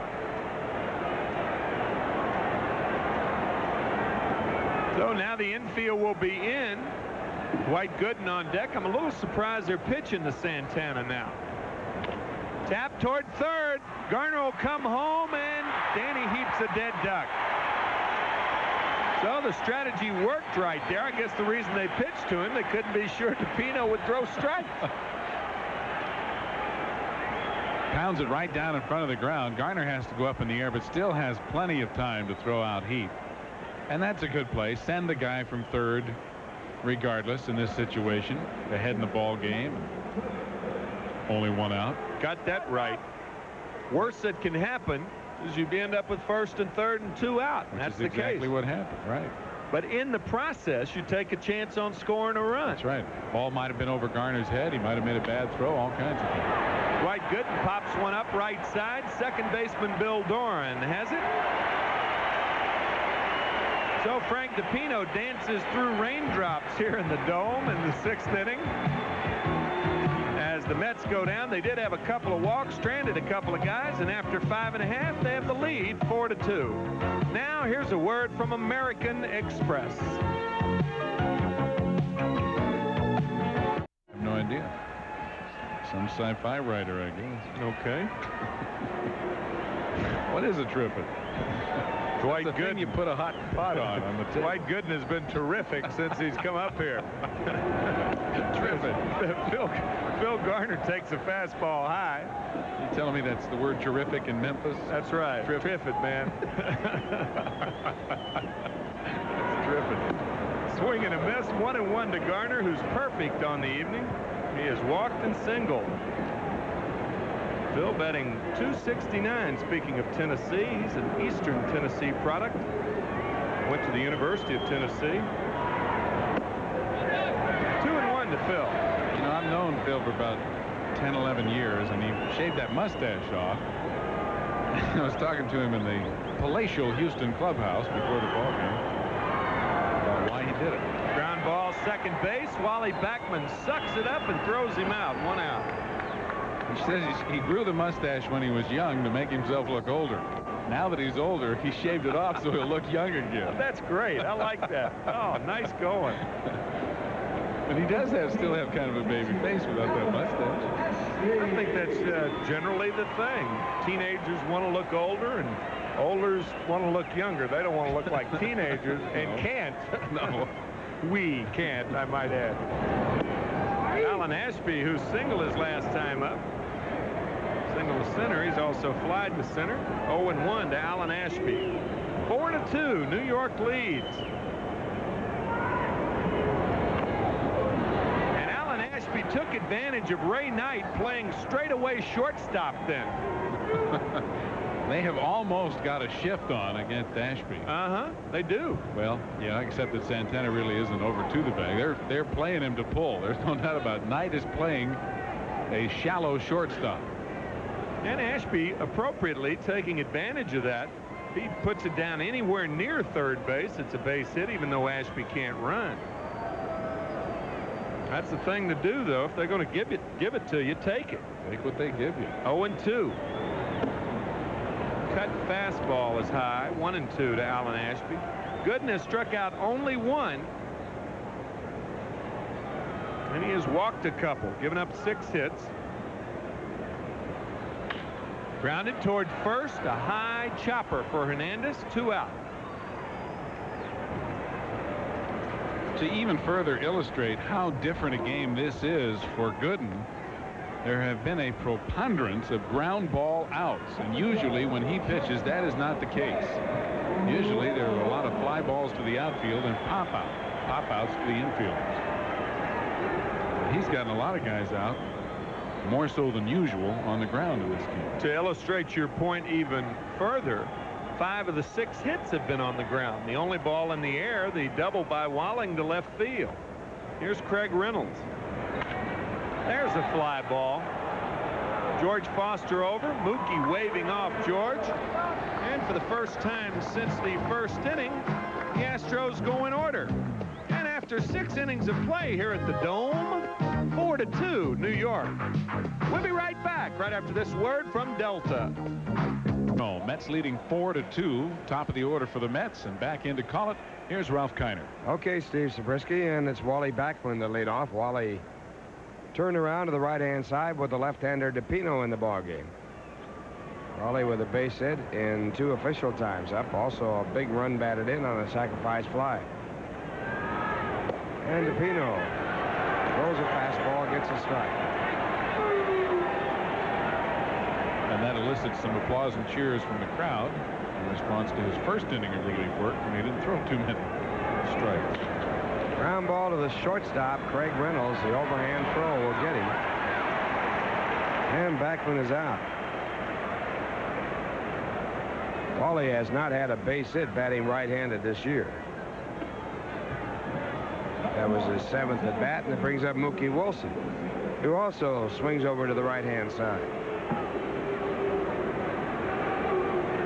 Mookie 2 for 3 tonight. Had a big triple in the first, also singled in the 5th to drive in a run. Pino with a breaking ball for ball 1. Mookie's stolen base back in the 5th inning, his 11th of the year, was also his 200th career stolen base, and that is a milestone in effect. First Met ever to steal 200. And it's chopped out to the second base side. A good play by Doran, who goes back into the shallow outfield area to make the ground ball pick up. Mookie's out. Even on AstroTurf, you can't retreat too far with Mookie speed or he'll beat it. Doran, going away from the play all the time, got him by a comfortable margin. So 2 men away, and now the batter will be Keith Hernandez. Keith drove in a run in the first inning with a sacrifice fly. Since then has walked twice.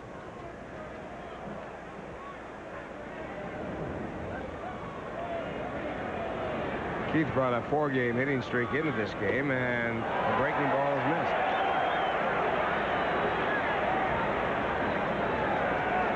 Mets leading by a score of 4-2. We're in the top of the 7th, 2 men away.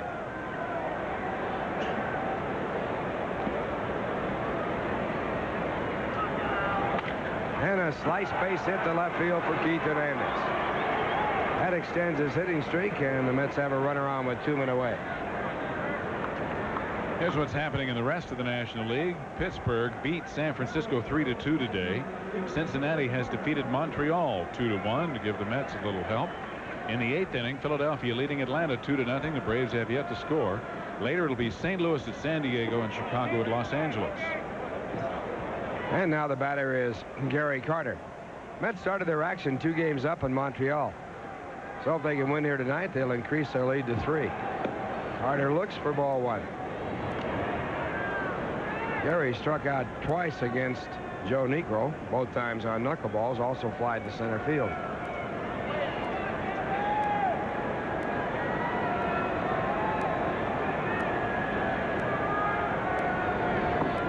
And the fastball for ball 2.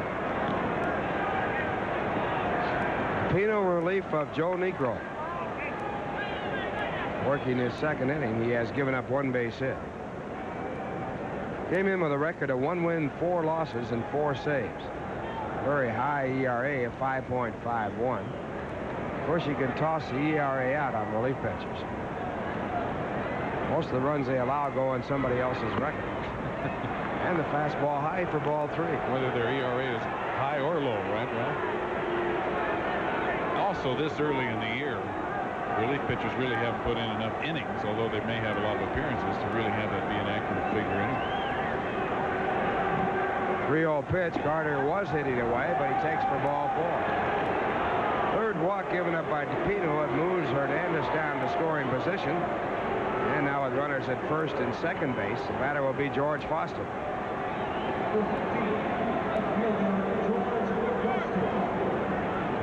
Foster 0 for 3 tonight.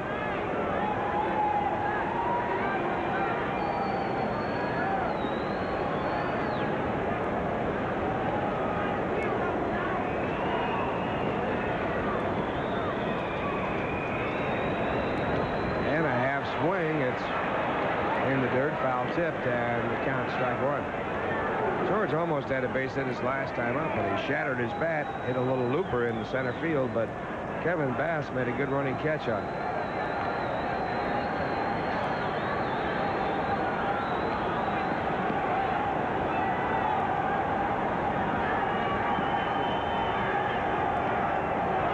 And that one bounced to the home plate, and Foster swings at it. The way DePino's been throwing, I would think you'd have to be inclined to go up there early in the count and take a couple of pitches, but Foster swung at 2 balls in the dirt. And that was a fastball from a left-hander. You wonder what George was looking for.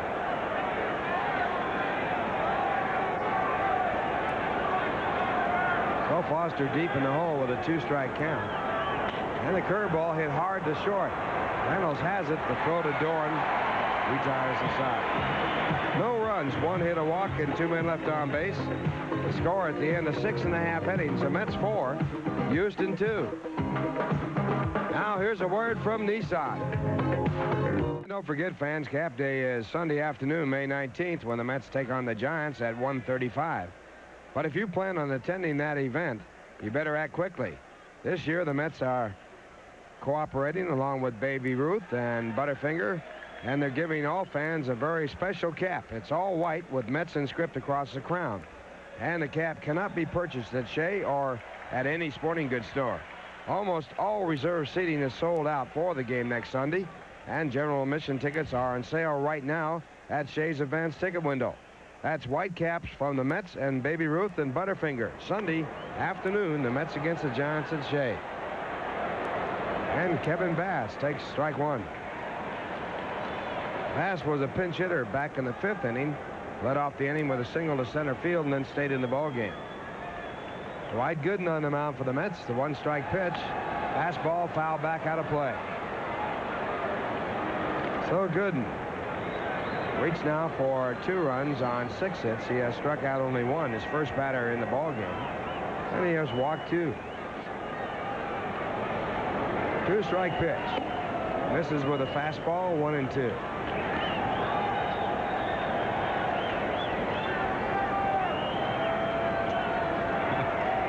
Tim McCarver ever looking for the good or bad pun, for that matter.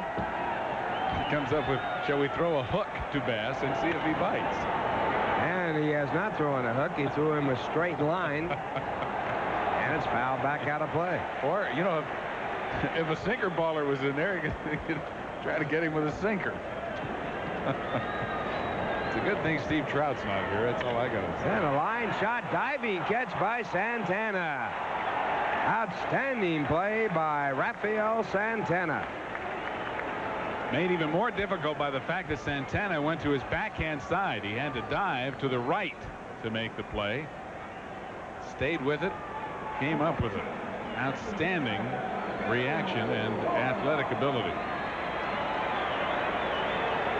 So Bass lines out and 1 away, and that'll bring up Bill Duran. Bill in this game 1 for 2, and the curveball bouncing away. Well, we got a second here. I'd be remiss in not wishing a happy birthday to my wife Diane on her birthday. And I will concur in that. Lovely Diane here with us in Houston. Here's a 1-0 pitch. 2 balls, no strikes.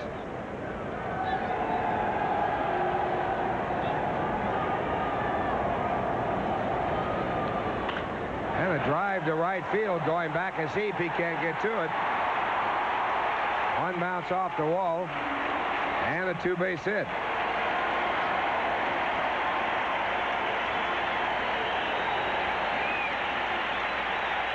Bill Doran has been red hot. An 11-game hitting streak. He hit .370 over the previous 10 games, and tonight this is his second base hit. Danny Heap had no chance and played the ball very well off the wall as he barehands it. Doran with a stand-up double. And action starting in the bullpen for the Mets as Jesse Orozco starts to throw. Second extra base hit for Houston, the other going to Dennis Wally. That brings up Terry Poole, who has a base hit and 3 times up. Mets leading 4-2. 1 man out. We're in the bottom half of the 7th. And a curveball, a good one. This has probably been one of Gooden's worst performances. He has not had the good fastball, and he has not been able to get his curveball over. Still leads in the ball game 4-2. And a good fastball there, and it's strike 2. One thing that Dwight has shown since day one when he came up to the major leagues last year, and that is he does have the ability to bear down. We saw it happen earlier in the game when Houston had runners on base in the 5th and the 4th inning as well, when Gooden seemed to reach back for some extra. Sign of a great pitcher, and in this ball game, Houston with 7 hits. That's more than he has given up this year in any single ball game. And he misses with a curveball. That's 1 ball and 2 strikes. And in the bullpen, Dolly. Bill Dolly throwing in the bullpen. And that pitch, a fastball, and it's fouled away.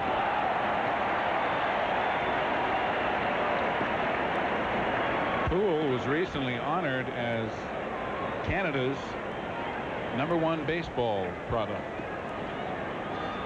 They honored Canadians in each sport, as you look at Denny Walling on deck. And Poole was awarded the Canadian Baseball Award. And a good curveball, but just out of the strike zone, 2-2. For years, that award went to Ferguson Jenkins, a great Canadian pitcher.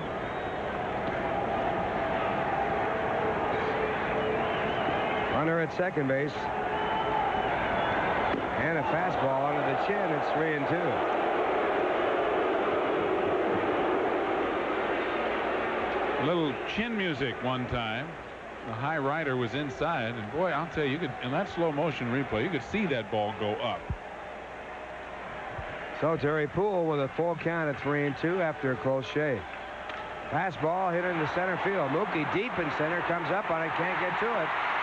And a run will score. Mookie saw a rainbow into home plate. And going down with a tying run to second base is Terry Poole. Bad play by Mookie Wilson.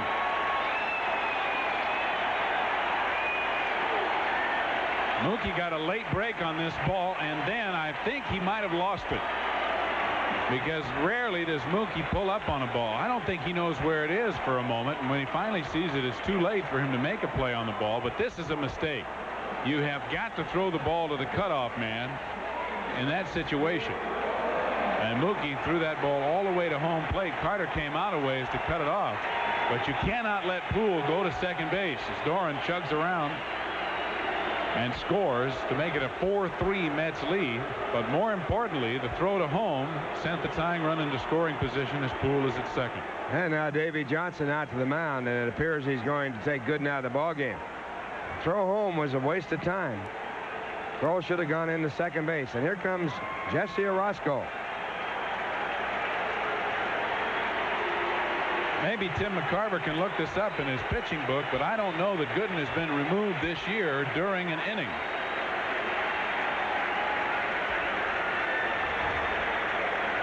So Dwight Gooden goes out of the ball game. He's been reached for 3 runs with another that would go on his record if it does score, the runner at second base.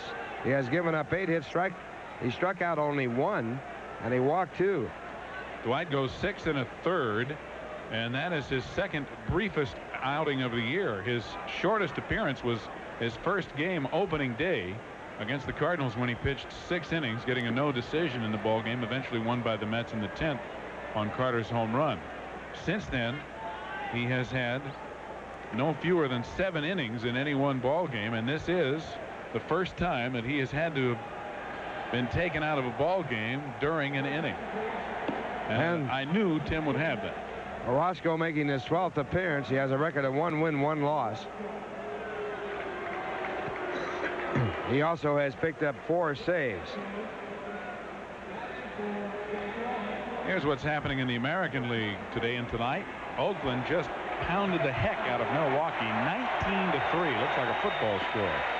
Texas and the Yankees are tied 5-5 in the 7th. In the 8th inning, Toronto leads California 5-3. Also in the 8th, Seattle leading Boston 5-1.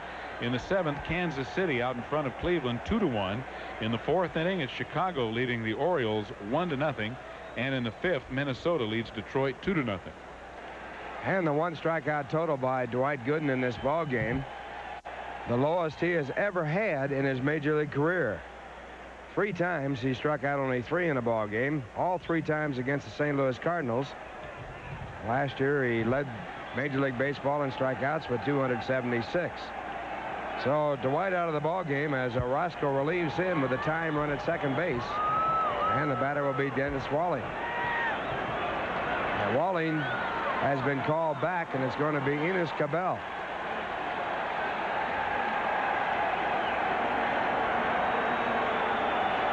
Walling a left-handed hitter, and Cabell, of course, swings from the right side. Enos hitting .246, no homers, 4 RBIs. He's 2 for 7 as a pinch hitter with 3 pinch hit RBIs.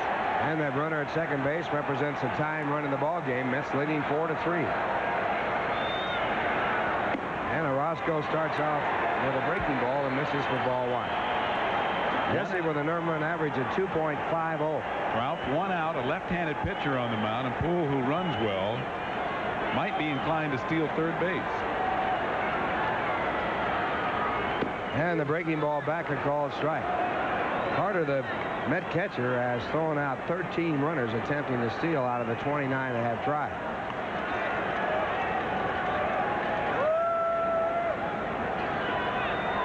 One and 1 the count. And that one just does miss, and the count goes to 2 balls and 1 strike.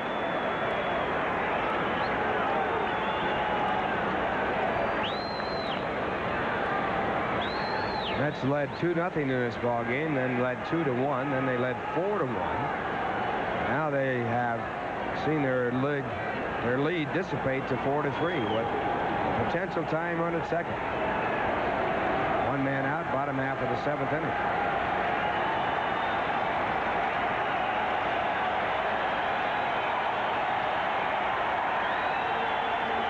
Orozco faking the throw at second base, no one covering.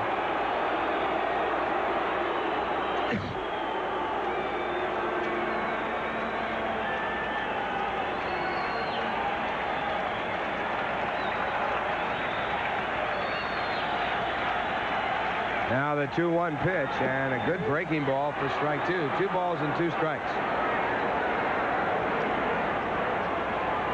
This is one of Jesse's patented breaking balls right here. Drops right in there.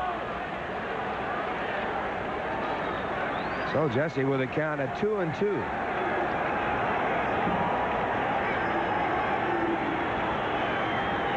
Back with a fastball, and that was a good one. Strikeout for Jesse Orozco, and he got him swinging with a fastball. And a big, big strikeout it is. Fastball might have grazed the outside corner, but Cabell went out and tried to get it. Now 2 out with the tying run at second. And the dangerous Jose Cruz, the batter. Jose 0 for 3. Second in the league in base hits with a total of 43.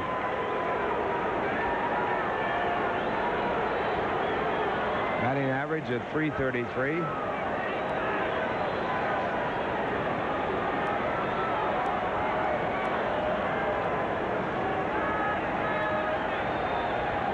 And Orozco with a fastball. He doesn't get the call on the pitch that was close, and it's ball 1.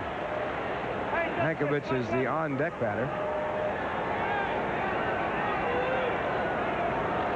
Jim Pankovich.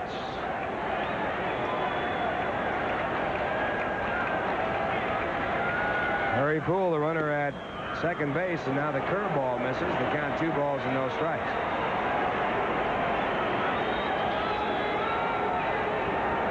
Bob Lillis, the manager of the Houston Astros, played for Houston back in 1962.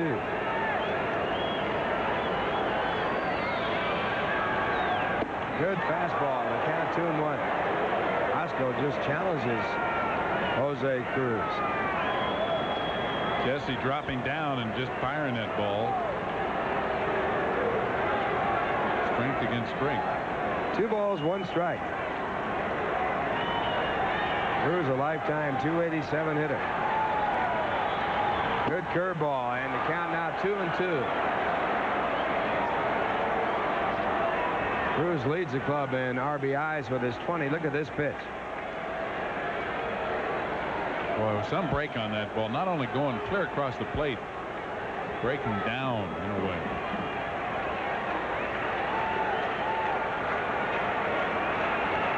Jesse can really be tough on a left-handed hitter. He has to be in this situation with a tying run at second base. 2-2 pitch goes to the curve. Did he swing? They appeal to third base umpire. Big Stello, he said no.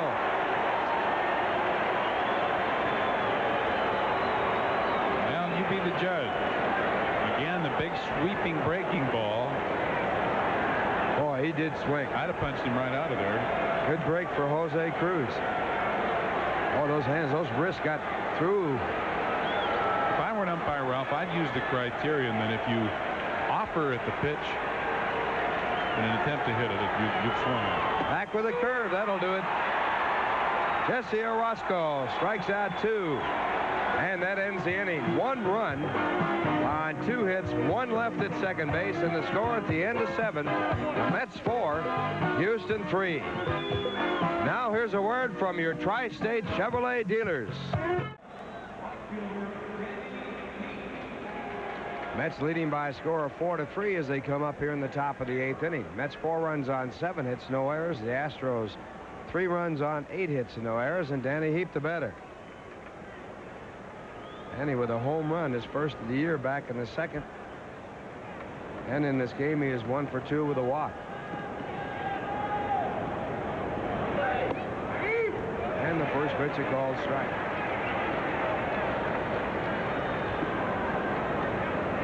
The left-hander is Tom Gorman. And the right-hander there is Gardner, Wes Gardner. 1 strike pitch. A little bit low in the count, 1 ball and 1 strike.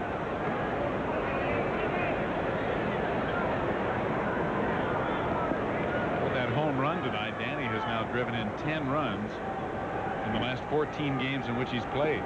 So he's really helped to take up the slack with Strawberry's injury. And there's ball 2 in the count, 2 balls and 1 strike.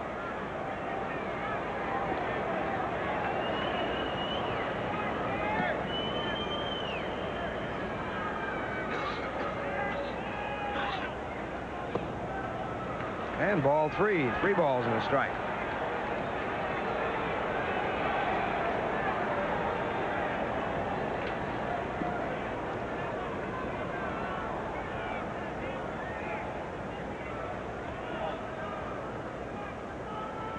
Danny Heap, a former Houston Astro.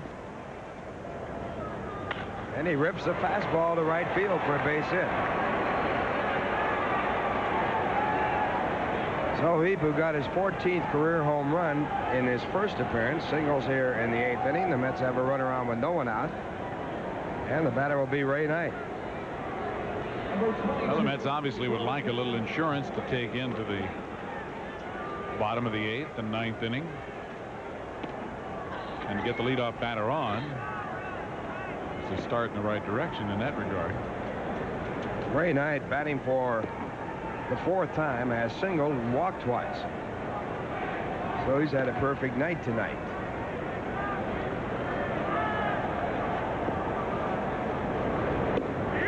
And a strike call off the fastball. Knight didn't like the call. Hey, what do you care, huh? Mets have always had trouble with Houston. In Houston, they have a record of only 53 wins to Houston's 105. The they're not the only club that has had a losing record in this place. Such a different ballpark than most of the rest of the National League. Drive out to left field. High fly ball. Jose Cruz puts it away. Danny Heap, who had tagged up at first base, holds there. And Knight is out for the first time tonight. That'll bring up Rafael Santana. Rafael with a base hit in 3 appearances. Perfectly executed hit and run play back in the 5th inning. It was a beauty with Ray Knight at first after Knight opened the inning with a walk. Santana went with a pitch, hit behind the runner, and put one into right field with the runners at first and third. That extended his hitting streak to 5 consecutive ball games. And a ground ball up the middle, fielded, but not fielded as the ball takes an up hop by Reynolds, the shortstop, and we'll see how that's scored. That could have been a double play ball. It looked like the ball hit the seam right at the edge of the sliding pit where the turf is cut out and the dirt is. Watch this. Boing. And boy, when it hit that dirt, it went right straight up over his shoulder. Ball hit right on the edge. Just ate him up. And they're going to score that as a base hit, a bad hop base hit on what could have been a very good double play ball for Houston. Houston has made 1 double play in this game, and they've made 42 so far this year. That'll bring up Jesse Orozco.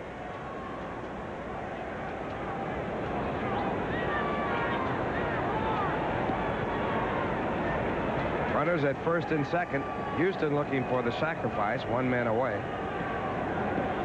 Orozco's not a bad hitting pitcher. And he takes low. Boy, I'm telling you, Garner and Cabell were so close to Orozco, they could have shaken hands. Oh, Houston putting on the rotation play, having the shortstop cover at third and charging with the third baseman.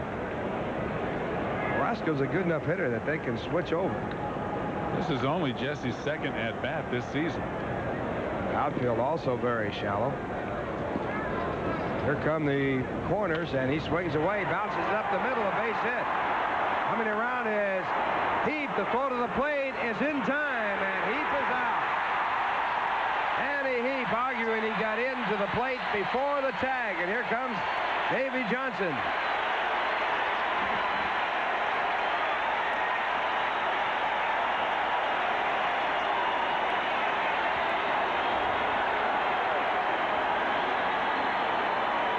Well, a short argument by Davy Johnson as we look at it again.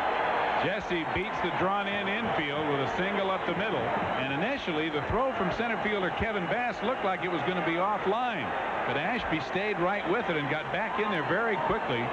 Very, very close play. Danny Heap saying that he got his half of the plate and got in there before Ashby got back with the ball.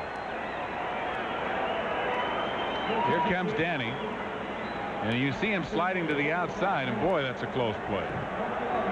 Bruce Fremming right there making a very quick and emphatic call. Well, Danny Heap unhappy with that call. It looked like he did get into me. Got his feet on that corner of the plate as we look at it from this angle. Watch right where here. the tag is. The tag is up on his leg. Danny appears to be on the plate, and then Ashby tags him higher up near the knee. Strange part about that play, the catcher still has his mask on.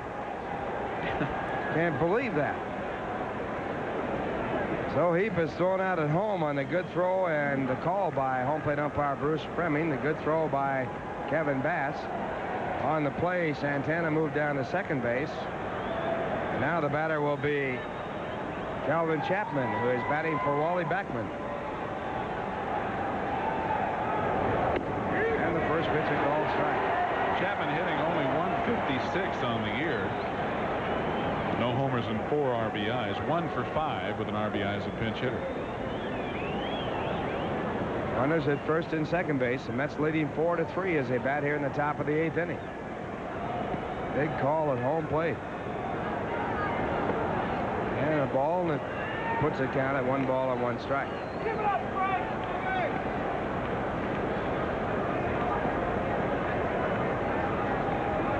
Chapman batting for Wally Backman. Wally in the ball game had a base hit and 3 official times up. Also drove in a run with a sacrifice fly.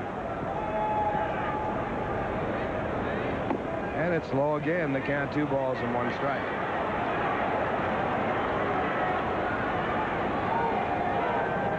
Frank DePino on the mound in relief of Joe Nico, who lasted 5 innings. DePino has not given up a run, but he has lived dangerously.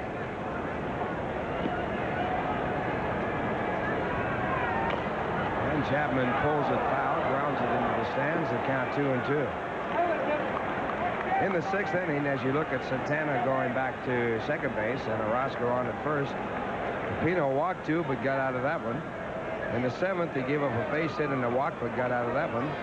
And here in the 8th inning, he has given up 3 hits, and the Mets have not scored.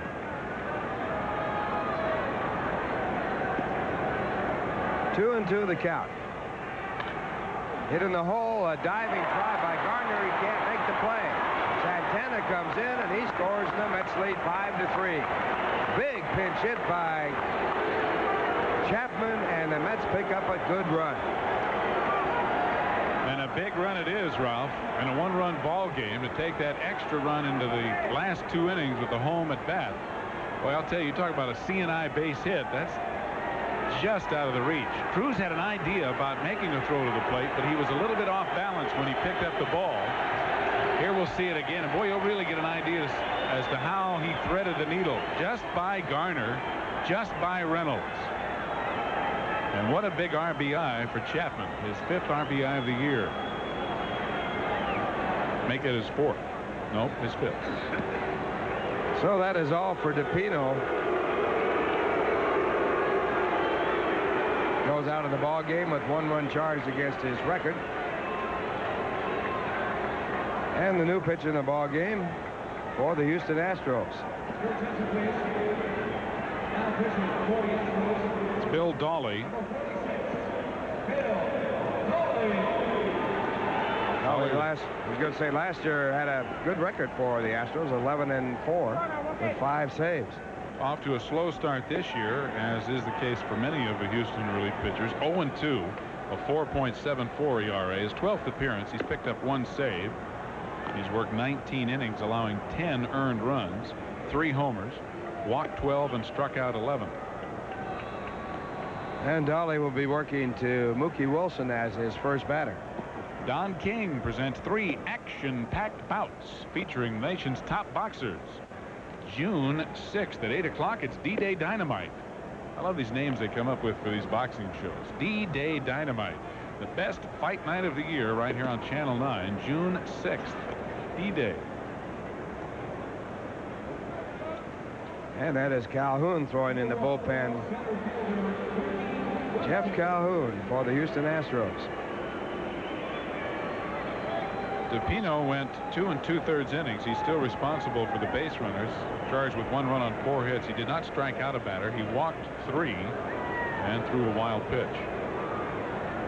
And Mookie Wilson the batter. Mookie with a triple and a single and 3 official plate appearances. He takes a fastball, strike 1.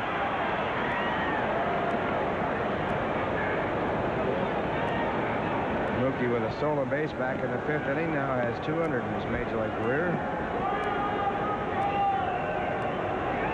Curveball ripped down the right field side foul. Right back into that second deck. I think it's the 3rd deck.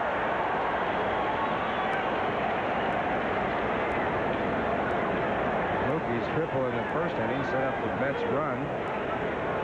Driven in by Keith Hernandez. He drove in a run with a single in the 5th inning, a 2-out single. Now batting with runners at 1st and 2nd, and Dolly with a curveball. And they count 1 ball and 2 strikes.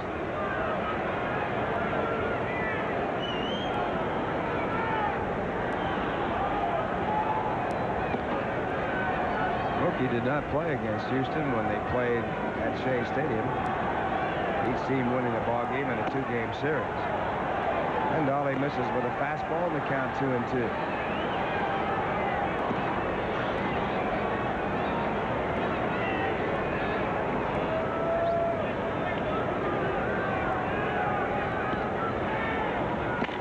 Fastball hit to the shortstop Reynolds, who goes to second base just in time to pick up the force play on Chapman. That ends the inning.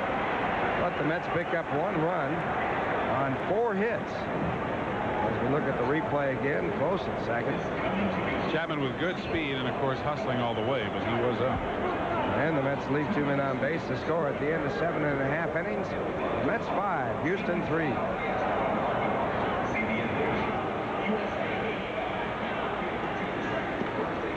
Zabriskie. Thanks, Ralph. And Jim Pankovitz will lead it off, pinch hitting for the pitcher, Bill Dolly. Kelvin Chapman stays in the game and plays second base, having hit for Backman. Pankovitz is a pinch hitter, 4 for 6 with an RBI, overall hitting .294. Pops it up. Carter has a play in foul territory. Stays with it, 1 away. I'll tell you, it's there may not be any wind or sun to contend with in here, but it is not a routine play on a pop-up. And Carter, one of the best in the business at this, makes the call for it, and they leave him alone, and he makes the catch. For years, people thought they had a wind machine in this place, and it blew out only when Houston was batting.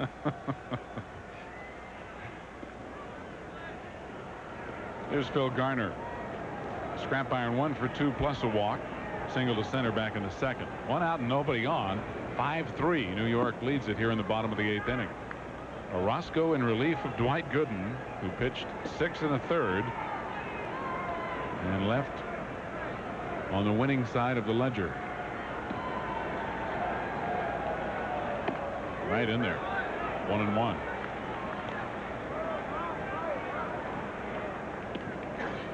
Garner has singled, walked, and grounded out.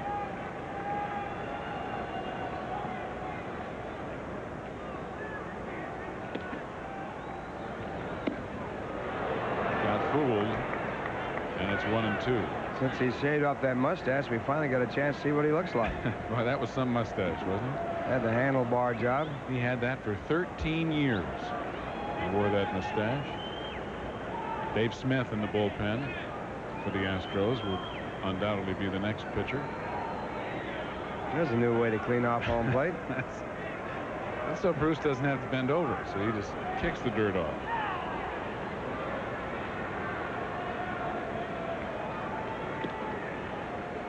It looks like he and Carter are still having a bit of a conversation. Well hit to left field. Foster going back on the track. He's got it. Garner put a charge in it, but even though they have brought the fences in here, you still have to really get all of a ball to get it out. Well, this is what they call warning track power. Hit it well, but not well enough, and Foster with the grab, 1 away. Make that 2 men away. And now here's Alan Ashby. Ashby switching around to the right-hand side after facing Gooden the first 3 times, batting left-handed.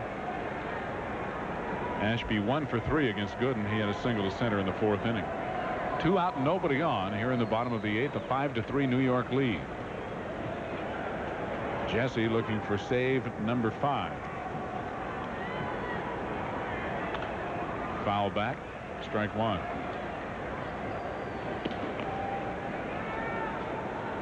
Houston with 2 catchers that are switch hitters. It's rather unusual. Mark Bailey and Alan Ashby.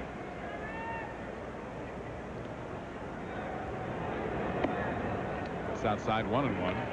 Bailey has some power too. He is a switch hitter with power. Yeah, he was their power man last year. He hit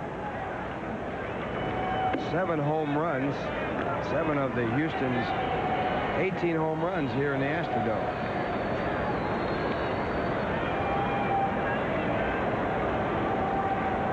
Two and 1 to Alan Ashby. Foul back again. 2 and 2. Ashby hitting .268. Has not been playing a whole lot. In fact, really, Bailey's been playing more than Ashby, but Bailey not hitting only .211. So Bob Lillis trying to find a guy behind the plate that will put some offensive charge into things. And Jesse gets them 1, 2, 3 here in the 8th to pick up his 3rd strikeout. He has retired 5 in a row. All 5 he has faced since relieving Gooden in the 7th. And we'll go to the 9th here at Houston, but the Mets out in front 5-3. Through the 4th of the evening, no record, a 4.76 ERA. He has picked up 2 saves in his 9 previous appearances. He's pitched 11 in the 3rd innings, given up 6 earned runs, 1 home run, walked 5, and struck out 6. And he'll be facing here in the 9th inning Keith Hernandez, Gary Carter, and George Foster. The Mets lead at 5-3. 5 runs, 11 hits, no errors for the Mets. 3 runs, 8 hits, and no errors for Houston. Hernandez 1 for 1 plus 2 walks and a sacrifice fly that drove in a run in the 1st inning. Strike 1. Keith now with a 5-game hitting streak, along with 19 RBIs on the year to lead the Mets.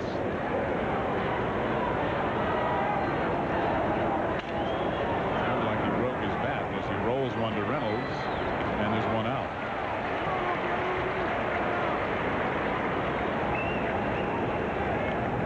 And here's Gary Carter. Carter 0 for 3 plus a walk, has struck out twice.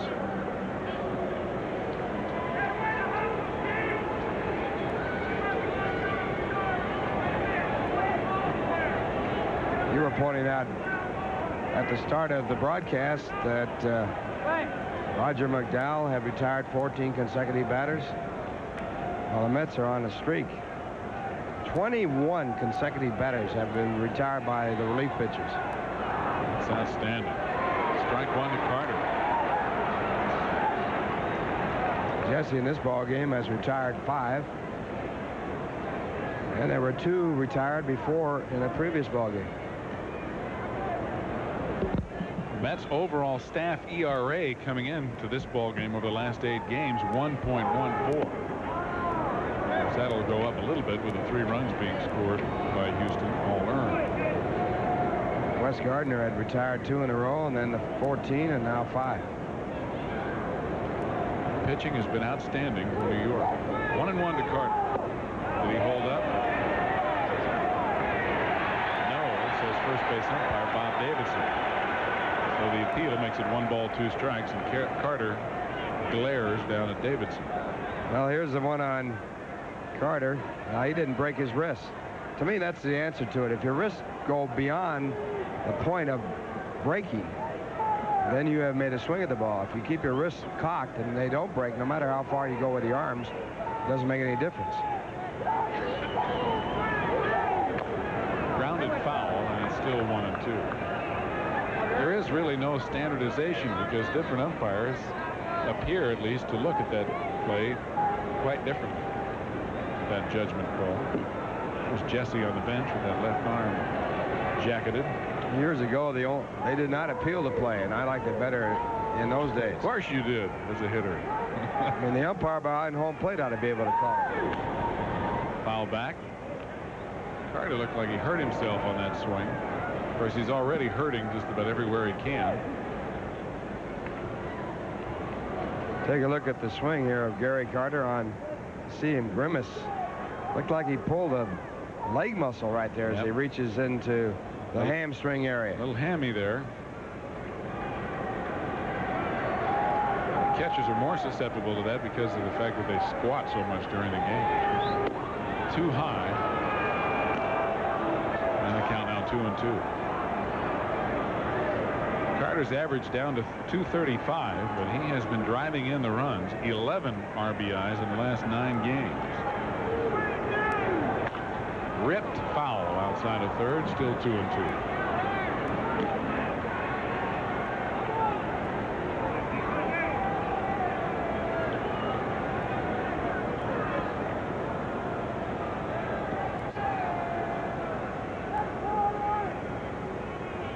The kid from Culver City now lives on the east coast of Florida. Calhoun goes ahead with the pitch, even though Carter asked for and received time from home plate umpire Bruce Trummer. Looked like Gary got something in his eye just as Calhoun was ready to pitch.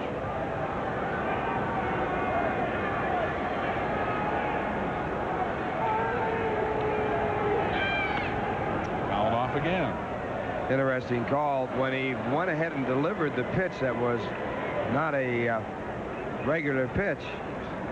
He threw a curveball. Then he switched and they came back when the regular pitch was put in play with a fastball. That's how you catch foul balls here in this ballpark. One of the Houston writers doing a little dry land fishing. Well hit to center field. Bass going back has a beat on it. 2 away. Carter lines out. And with 2 out and nobody on, the hitter will be George Foster. Foster's 0 for 4. He's grounded out, struck out, flied out, and grounded into an inning-ending force play. George hitting .233.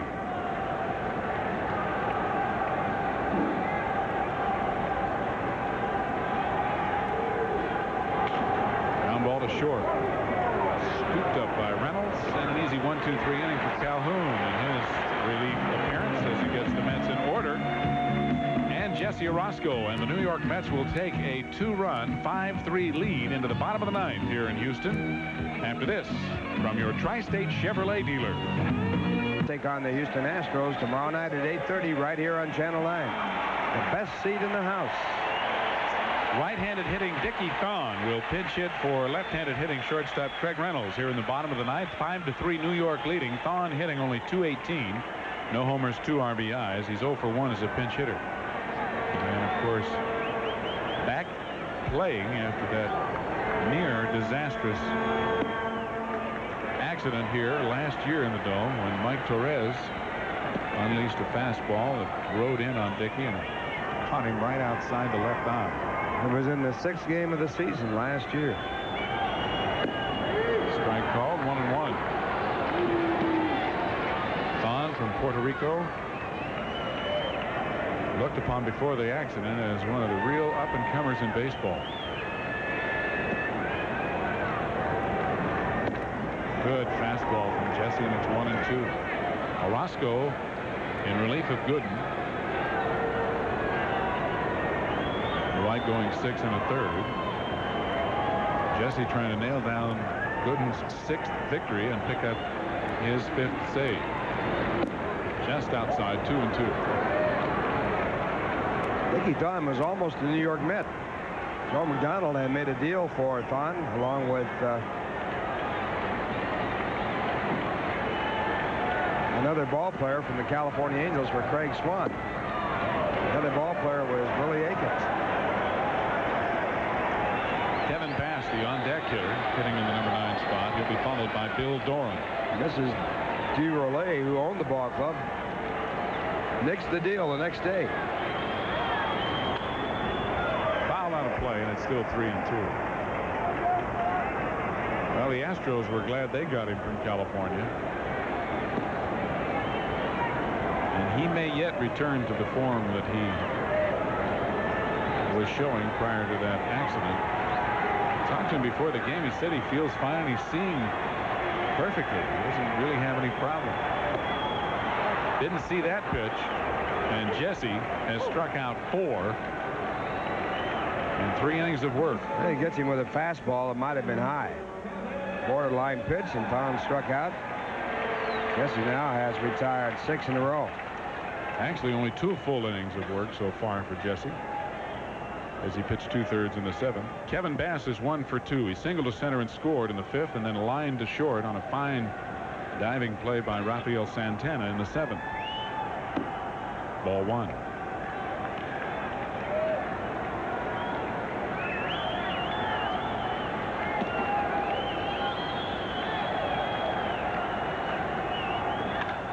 Popped up and playable.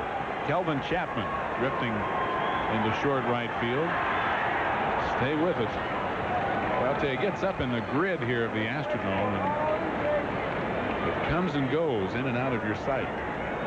2 out in the 9th inning. Then here's leadoff batter Bill Doran. Doran 2 for 3 plus a walk. Struck out against Gooden to open the bottom half of the 1st inning. Walked in the 3rd, and then he singled to right in the 5th inning and doubled to right and scored in the 7th.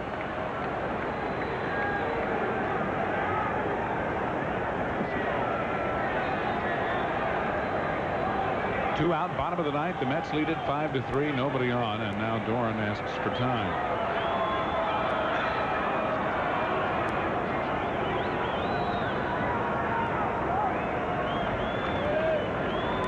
Mets relief pitchers have now retired 23 batters in a row. And it's a strike to Doran. 0-1. Doran went 170 consecutive chances without making an error at second base until last night against Montreal. Breaking ball, strike 2. Jesse has really looked sharp. He has struck out 4 and retired 7 in a row so far. And he's ahead of Doran, 0-2. Mets win. Jesse Orozco strikes out 5 in 2 2/3 innings of relief work. The Mets relief pitchers have retired 24 batters in a row over the last 3 appearances. Orozco picks up his 5th save.